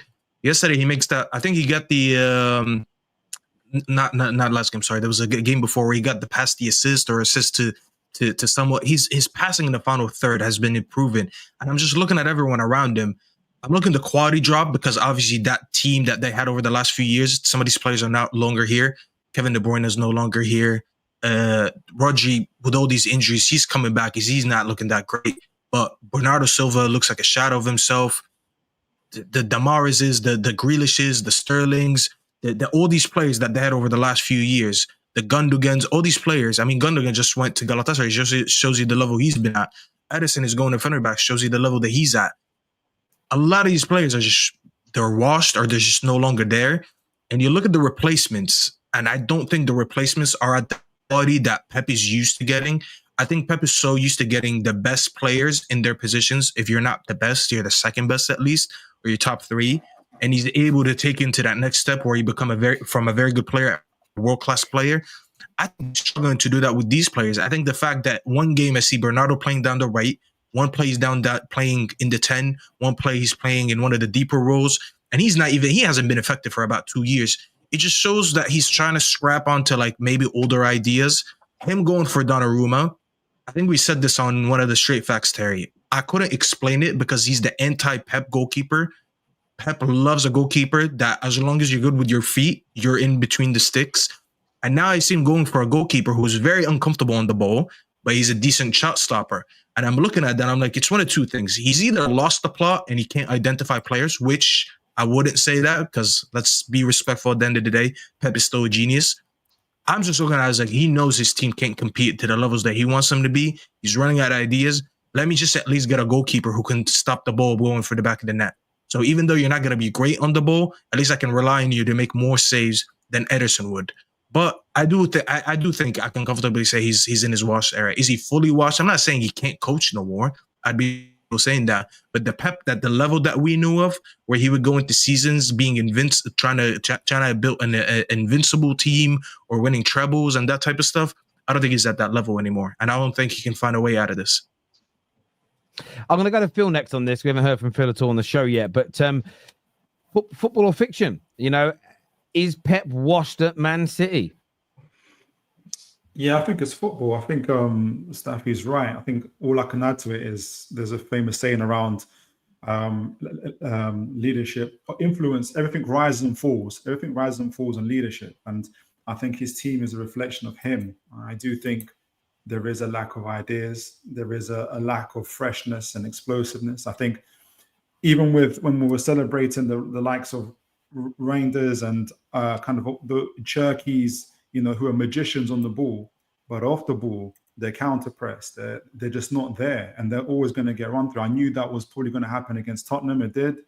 I was surprised again to see against Brighton. I only saw the first half of Brighton. And City looked better. The second half must have been interesting to see. And so, yeah, I think he's a bit like what Staffy was saying. I think he's run out of ideas. He's kind of like a music producer. He can't hear a hit. He can't hear a hit no more. I think it doesn't mean that he can't come back. It doesn't mean he can't get better. But I just think he probably should have taken that sabbatical and come back to taken a year out and then come back to the game. But I think City are going to be fighting for third, fourth, and fifth with the rest of us. Don't you think, by the way, that it proved that Pep shouldn't be a clubs or a team for this long? AKA saying you bring him in, you give him a year to get the type of players that fits him, let him do the coaching, let him do all that stuff. And by year 2, because he's so good, he'll get you playing that type of football real quick. It's going to give like maybe a year, but then win for about 3 years or so. But then don't overstay your welcome, because after 3-4 years, when the team needs a rebuild, I never look at Pep as a rebuild manager. And I think it's disproved it. He kind of, I'll give him the credit because his era of dominance, I should say, lasted a bit longer than the average club should, because they dominated the league for a good 7 years. So that's a lot more than 3 to 4. But he just showed that he's not a rebuild manager. If you go and you get a new clean slate, fresh ideas, fresh environment, maybe a different league, different club, different country. I think it fits him more. Staying almost a decade at City, I don't think he should. As you said, he should have left last season. I think he stayed because he was kind of embarrassed with the way things are ending. And he felt like maybe let me, for my own sake and my legacy, try to fix it. But he just proved that not every manager can rebuild, which is why Fergie deserves a lot more respect for him to rebuild 3 different generations in 3 different decades and win leagues between the early 90s and 2013. It just showed us, as much as people think it's easy to be in one environment and thrive, it actually is not, because you have to they have to find ways to rejuvenate everything. And I think Pep showed that he kind of overstayed his welcome there. Yeah, I think that you're not going to have us. You took the words out of my mouth. I said I think Ferguson is a unique manager. I can't think of too many that can rebuild a squad over generations. I'll give Pep a little bit of credit though. He was like you said, he was at City for 7 years, and he did transform that team at least once or twice, in my opinion. But what Ferguson did is what Jurgen Klopp couldn't do, which is one thing that another manager couldn't do, which is even when you're just about to reach your peak, to be able to like cut off and change your team, like he did when after Man United won the treble. I can't remember who you sold, but you sold to a couple like really big players that people were questioning. But then it allowed him to move on and do what continue what he was doing. It's like with Klopp, he held on to his midfielders for a year too long, and then Liverpool ended up finishing 5th or 6th. I couldn't remember that season. So I think that's just a unique. I think that's a unique to specific managers. I don't think it's for everybody to be able to do that. Guardiola got 3 young players in Kushanov, the young Brazilian kid, and others. And to this day, he doesn't use them because he's frightened to change. He's not using Trafford. Whether people rate Trafford or not, you bought the guy, and you prefer to get you want to go back to Donnarumma, and I think that's a reflection of Guardiola at the moment. He's not willing to change, not willing to freshen things up. So let me give you a quick analogy here. You know, when we went from not being able to get De Jong to go into Casemiro or complete different profiles, this is what I'm looking at: the Trafford switch to the Donnarumma switch. Yeah. Obviously, Trafford is not at the level of De Jong, but to completely switch the ideas to go from this type of profile to that type of profile is exactly what he's showing me. And these are not signs of a manager that knows what he's doing at the moment. Yeah, I hear where you're coming from. For me, it's, again, I'm taking a tweet that someone's put out there as opposed to my words. Would I personally use the word washed? Probably not, because I find it has a very disrespectful undertone. I don't remember who we were talking. I think somebody last year, might have been LB, that sort of said that, like, he said City are losers at the moment. I said I wouldn't attribute the word loser to this City team, last year's team, even though last season they did lose in every tournament they were in. Because again, I think we all understand when you call somebody or a group of people losers or a loser, there is you don't mean you just lost a game or you just lost a final. You mean we all know you mean it in the way that it's said. You're pathetic. You're habitual losers. So I wouldn't use the word losers. I wouldn't use the word washed personally. But it's nearly 12 months where they haven't played good football. It's nearly 12 months where they've struggled. The recruitment's been poor, which I don't put on Pep. The same as I never used to put a lot of talk into him being brilliant at spotting talent, because he didn't do a lot of that work. But their recruitment has been poor in the last 3 or 4 years. I think it demonstrates that a manager is only as good as the people they have around them at a football club. If Edwards and Hughes were not at Liverpool over this last 2 years, do I think Liverpool would be as good as they were last season and have bought as well as they have done this year? No. Is it a shock that Arsenal upgrade on Edu to Berta and have maybe the greatest summer in their club's history? No, I don't think anybody's sitting there and shocked by that. So I think there are factors, but I think where Pep is struggling, you know the old adage, is it easier to be born poor and remain poor, or born rich and become poor later? I think it's harder if you've had money to then go to having no money. It's just a different way of living. And I think Pep, it's no fault of his own, so I'm not slagging him off for this. He burst onto the scene. He got a top job straight away. He killed it. He killed it again and again, moved to another top job, killed it, moved to another top job, killed it. He's never really been in this situation. Not in a league where there isn't a monopoly, and there isn't a monopoly in England. They have a lot of money, City, but multiple other teams can spend. but he came in, his system worked, his team and club were run the best. But over recent years, teams have kind of caught City up in terms of how they're run, structures, good managers, good teams. They don't have a financial monopoly like Bayern Munich do. They don't have a financial monopoly like Barca and Real Madrid do. You put that all in. I don't think he knows how to get the best out of a group that's good to very good, but not world class. And I think that's where he's struggling. I don't think he can take a midfield without Rodri and make it good enough to win a Premier League title. Some of the other managers in the GOAT category have done this, where they didn't quite have the best team on paper or weren't even it's still a very good team, but you find a way to make it work. And I just don't think he has that because maybe he didn't learn that skill. He's always been at the elite clubs with brilliant squads with loads of money, and that's not a dig.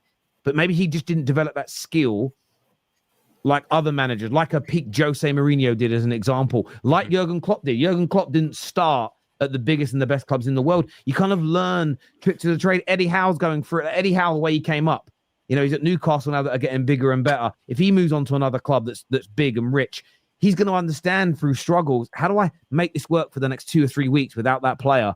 But he's had to make things work his whole managerial career because he didn't have the silver spoon. And I think that's also playing a part in Terry, this. I think he's lost his nerve, though, Pep. I think there's somebody lost his nerve in terms of, look at the amount of overhaul that happened. At the end of last season, he was going on and on and on and on about in every press conference about how football's changed and it's now a transition game. And it's all about, can you win without the ball and this, that, and the other. And this summer, his backroom staff went and he's brought in a new set of backroom staff, most notably Pep Linders, who at Liverpool was famed for his transition game. But the problem is he doesn't have the team to play transition football because that team has not been built across the last 9 years to play this transition football. So he's trying to get them to do things that they can't do.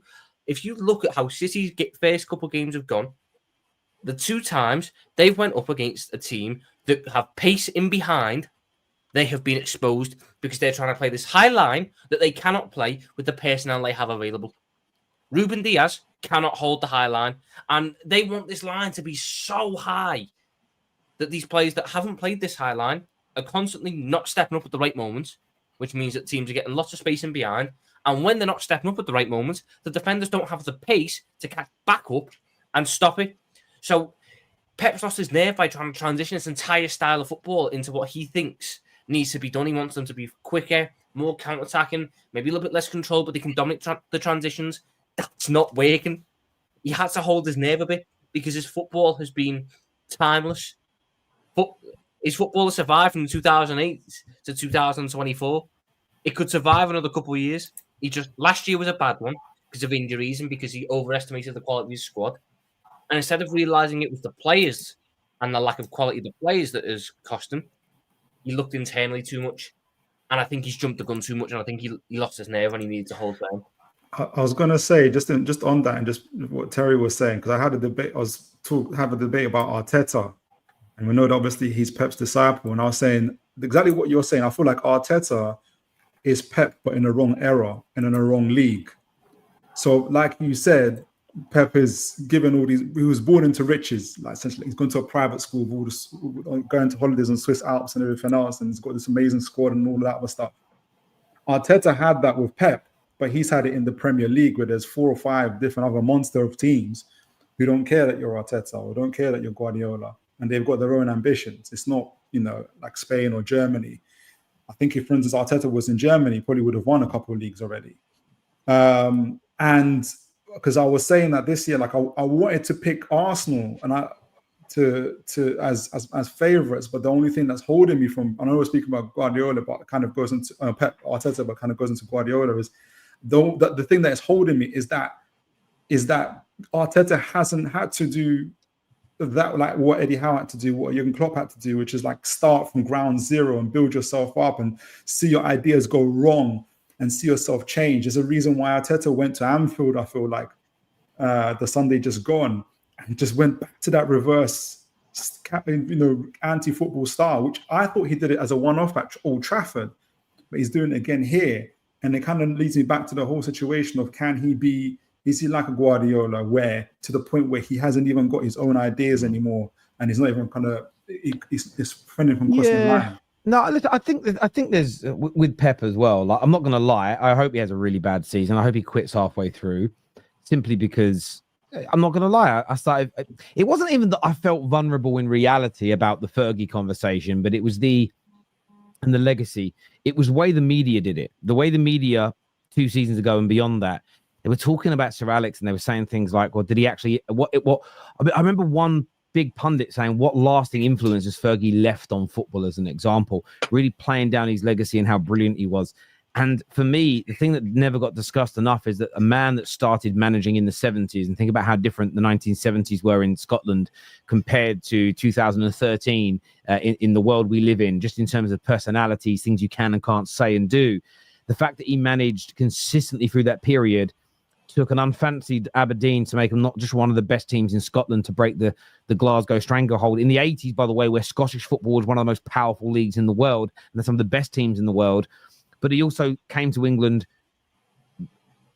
enabled a giant to be reborn again that was sleeping as Man United are now, and kept them at the top for 25 years, and had a few dips in that period, but only ever dropped down as low as 3rd in the league, won trophies in nearly every single season, won everything multiple times, broke records. And yes, certain records have been broken since, but again, it shows people don't understand sport. That, I'm not saying Usain Bolt wouldn't have been this fast if it hadn't been for the runners, if it hadn't have been for Jesse Owens and the people that came in between that period. But there's a reason that generation after generation, athletes seem to get better and win more and get faster and break records. It's because one generation pushes the next one on to the next level, and we forgot that. So I wanted to preface that because I care about Fergie's legacy as a Man United fan, but I felt he was really disrespected. So I really do want Pep to have another bad year, because I think if he does and he was to leave, there would never be a debate about who the GOAT was as an example. But in actuality, seeing City suddenly not have the best squad, can he manage it? There were times where Arsenal definitely had a better squad than Man United and was seen as the better team. In the summer of '98, going into the treble-winning season, United were predicted by most pundits to come 2nd and 3rd.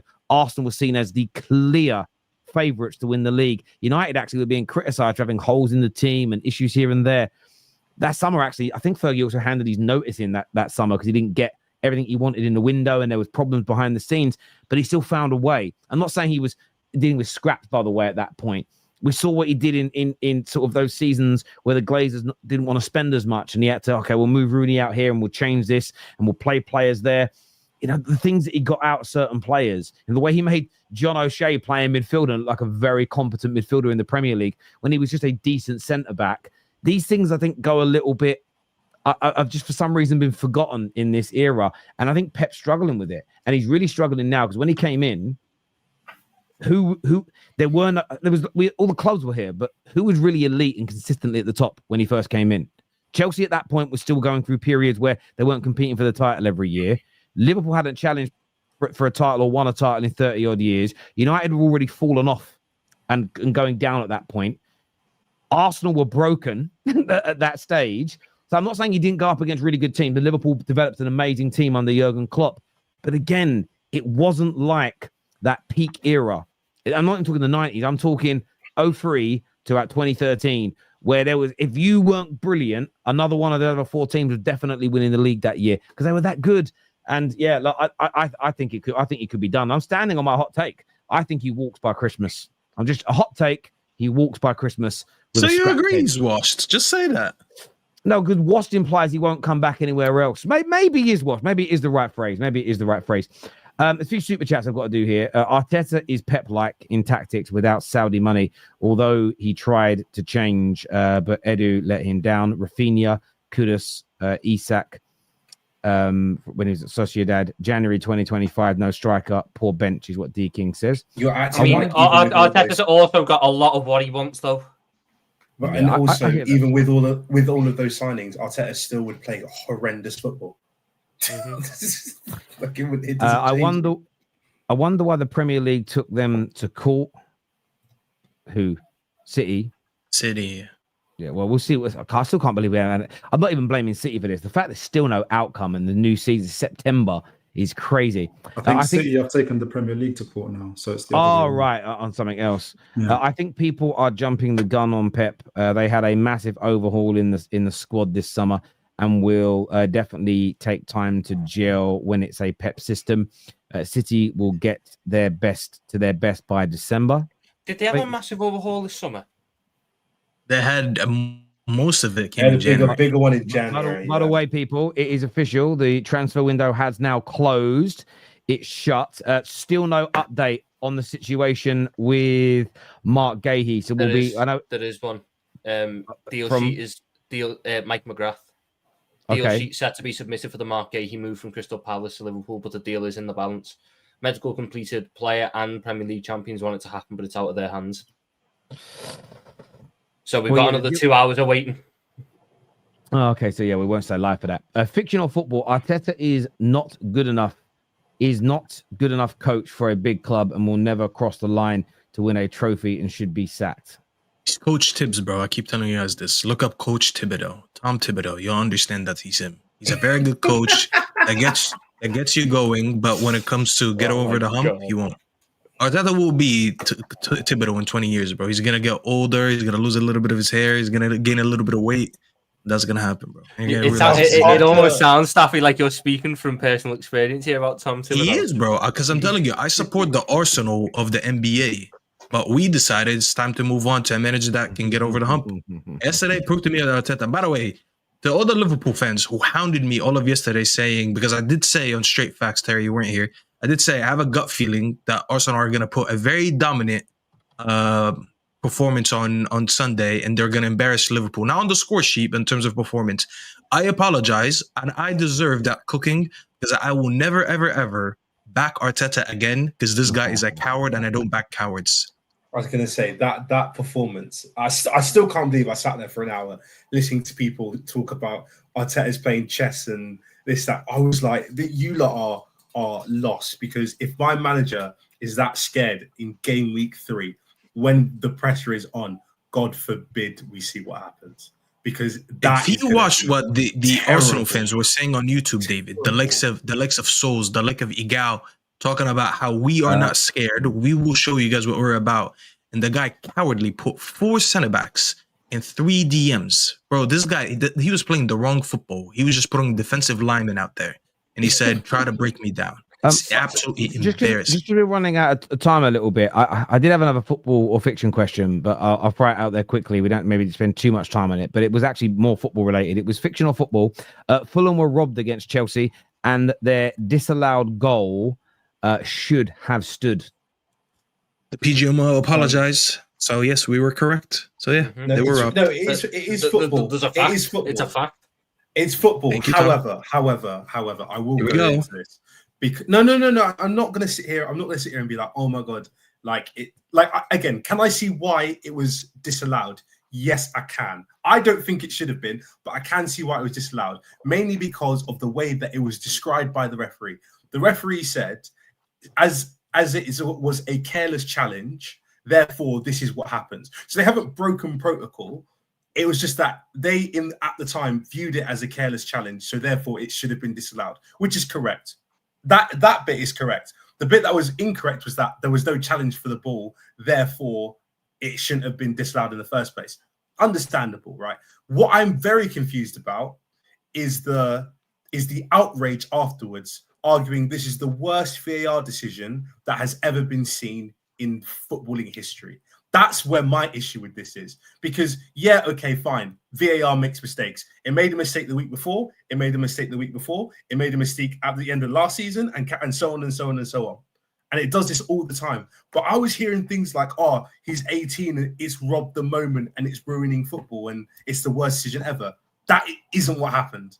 Like, that is just not what happened at all.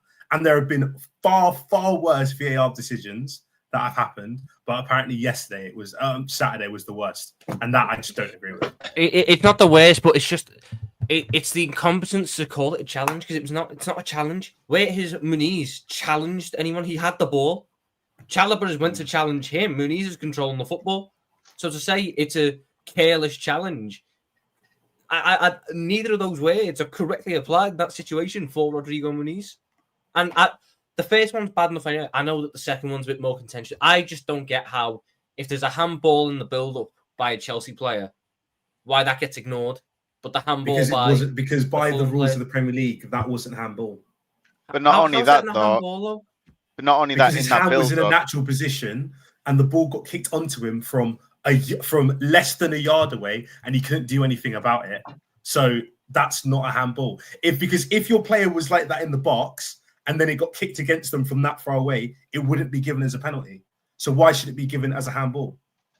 Yeah, but I thought it was the second one where it's kicked into him at first, and that one isn't. And then as it comes round, he tries to control it with his chest.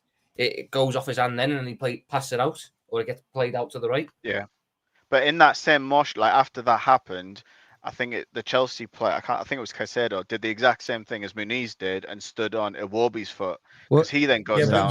But again, you all said that's not a foul. So now you can't go to the. Hang on, but who is in possession of the ball, Caicedo or the Fulham player? No one had possession of the ball. So he was challenging to win the ball? It was. The ball. I guess, but like I would. David, I agree. By that logic, I can argue that Chalobah was also trying to. It was like because Muniz tried to do a skill and failed, so he lost possession of the ball, and then they both. Yeah, but he lost possession of the ball whilst doing a skill. He was in possession. I agree with you on one thing. It isn't the worst decision we've ever seen from VAR. We have seen what we have seen. I remember seeing a West Ham player fall on the floor like a goalkeeper and save it with his hand against Chelsea and a penalty not be given. So I've seen worse than that. There's no doubt about it. But I think that it was horrendous. It was a massive mistake. It truly was. I've got a few more super chats I've got to do here. It says United fans like Goldbridge are going to use the fact that we didn't sign a midfielder as a way to protect Amorim when he fouls and say he wasn't backed. Again, yes and no. I mean, we haven't had a great summer. It was one of our fictional football questions that we had. It shouldn't be ranked more than 5 out of 10. We haven't brought a midfielder that we said we all needed. The goalkeepers come in late. We've done very well, I think, in the attacking front. I heard someone the other day say that Amorim had been backed more than any other Man United manager in the last decade or so, and I'm like, maybe you could argue that. But he's also picked up the club in the worst state in that period, so the backing's going to take longer. This idea that it's going to... I think what you're doing here, Richard, and I respect the super chat, is you're creating a polarizing situation that he shouldn't get any protection, or there shouldn't be any leeway given to him, or there aren't real reasons why we are going to struggle at some points. This squad is going to take years to get right. This squad is going to take years to get to the right level. Doesn't mean he can't be criticized. The problem is this. Is a lot of our managers before us deserve to be sacked. And we've seen that proof again this week. 3 ex-United managers all sacked in the space of a week. It's kind of funny. There's a beautiful irony to the conversation around Amorim. And they should have lost their jobs when they did lose their jobs. But we do this every time at Man United. We put all the blame on the manager and we create this narrative that when he goes, things will be okay. That isn't true either. It's a much more complicated situation than people want to make it out to be. But too many Man United fans are screaming online, shouting on TikTok and making ridiculous content. Journalists then follow suit to add fuel to the fire. That the solution for Man United to be fixed is an easy and quick one. It's a long-winded process. But he hasn't been fully back this year. And I don't know what you were saying all summer, but some of the signings came in too long. The bomb squad have only just gone today, so we didn't have a chance to even really spend the money that came in. We didn't buy a single midfielder, let alone our number one target. And the goalkeepers come in 3 days into the season. If you think that is full backing, and therefore that there isn't a single bit of leeway that goes towards Ruben Amorim, I think you're being crazy, Richard. Doesn't mean he shouldn't be criticised at all, but the idea that it depends what your expectations on him are. But for me, I think we've got to be balanced in that. Do you guys agree with Mark that Ineos is worse than the Glazers because they haven't bought a midfielder? I'll speak on this. A United fan, no. The Glazers have never put £50 million of their own money into to redo the training complex. I wouldn't say they're as bad. I understand the notion that they kept him at they kept the Glazers at the club by the part deal, but they're not as bad as the Glazers. But are they better? Only if they fix the club. This is the greatest transfer window since Madrid in 2009. It's been a very good window. On that, I want to ask you guys very quickly. I'm going to go to Phil first. Fiction or football? what is the question? I want to make sure I word it right. Muani is not an upgrade on Dominic Solanke at Tottenham.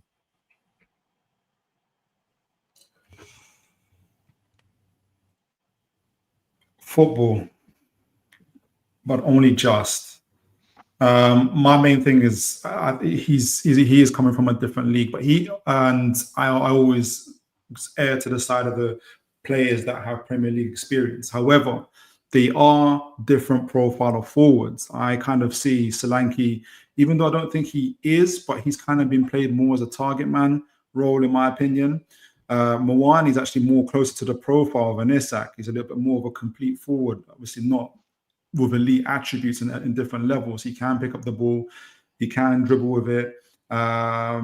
He's quite instinctive with his movements, so sometimes it's not always kind of cold and calculated as an Isak would be, hence why he's a little bit more elite than him.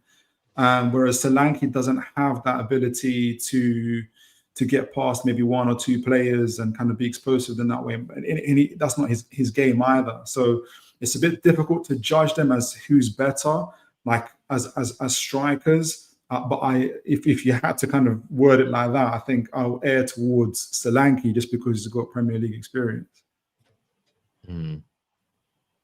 Yeah, I tend to agree. I think Kolo Muani is probably more of a replacement than as a Richarlison. I reckon you could probably play Muani and Solanke in the same team. Together. Like play Muani as like a second striker or a 10, as well as Xavi Simons. I don't know, they are two very different strikers from what I've seen.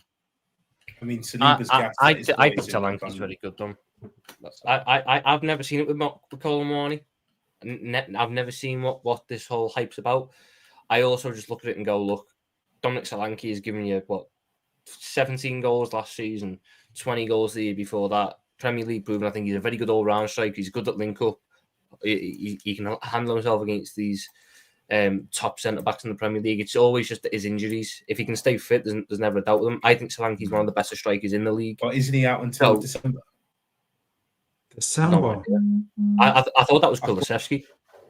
No, I thought he done his ankle's worse than they first thought, and he's out until December. Yeah, that's Kulusevski, isn't it?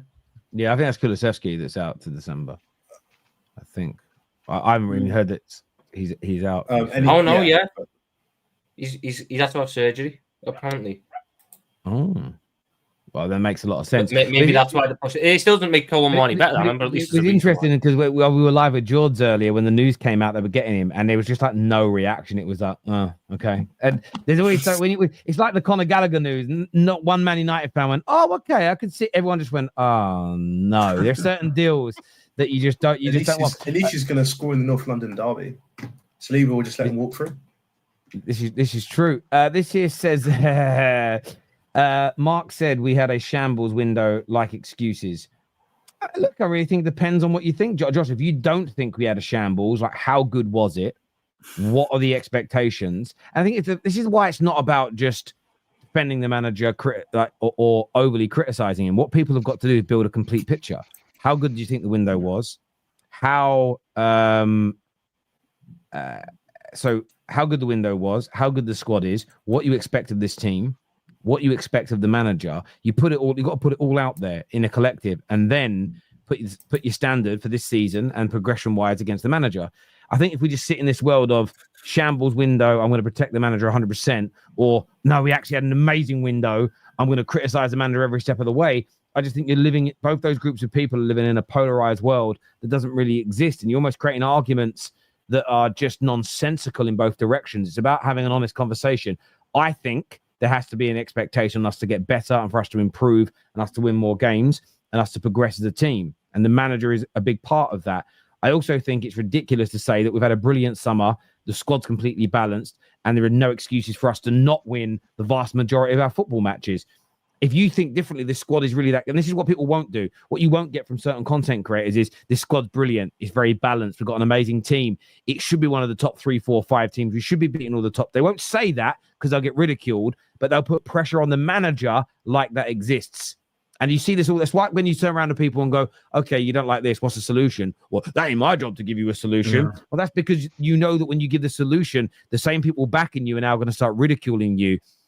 And that's my issue with this conversation, Josh. I know you're not a fan of Amorim, so you want him gone, but that shouldn't make you ignore other holes in other parts of the squad, team, and club that are not down to the manager, because us ignoring those problems, I think, is one of the reasons why we're in this mess, to be fair. But I get it. Yeah, a lot of people now reporting. Fabrizio's reported it. Steinberg has reported it. Ben Jacobs, the deal sheet for Mark Guehi, Guehi's proposed move to Liverpool has been submitted. But I don't know what that means. I know that means you've got to submit a deal sheet for it to go through. But has it been? I'm reading it like they've submitted it so that if Palace sanction it, the deal can be done. Yes, Yeah. that's what it's been done. Yeah, okay. That's why. It gives them 2 hours to complete. There's also another bit, though. I think Gary Jacobs has reported that West Ham have chosen that Igor over Disassi. So Disasi's not moving to West Ham. Well, actually, Disassi was. So what I've read was Disassi was reluctant to join West Ham. Didn't want to go anywhere. So it looks like you're off to Turkey. Wait. Do you think he's still going to be here in a couple of days? He's in Turkey. He's going. He's not do you know who is still here, though, David? Do you know who's still here? Raheem Sterling. Didn't get his move. And guess where Raheem Sterling's going? He's going Turkey as well. He's going to join. He will not be here. Don't worry about that. We're good. What, he's going to sit in the change room on his own? Boys, I want to thank you, man, for all coming on the show today. Absolutely loved it. We're back tomorrow. No hot takes with myself and Mark tomorrow. We're taking a break for a week from that show after a very, very busy. Probably the next week we'll do slightly less shows on the terrace than we've done over the summer, because I think everyone needs a little bit of a rest. There will still be content. I've got some good fan channel review stuff coming up and everything else. But I want to thank everyone that's been here every minute of the day over the course of this summer transfer window. From a terrace perspective, forget the football teams for a minute. You know, we have grown by almost 30,000 new subscribers in that time, record-breaking months, which is just out of this world. So I want to thank you all very, very much for helping us do that and being here so regularly. Gents, always a pleasure. To all of our super chatters, all of our members, everyone who tunes in, always humbling. Until next time, take care, goodbye, God bless, and we'll see you all again very, very soon. Peace.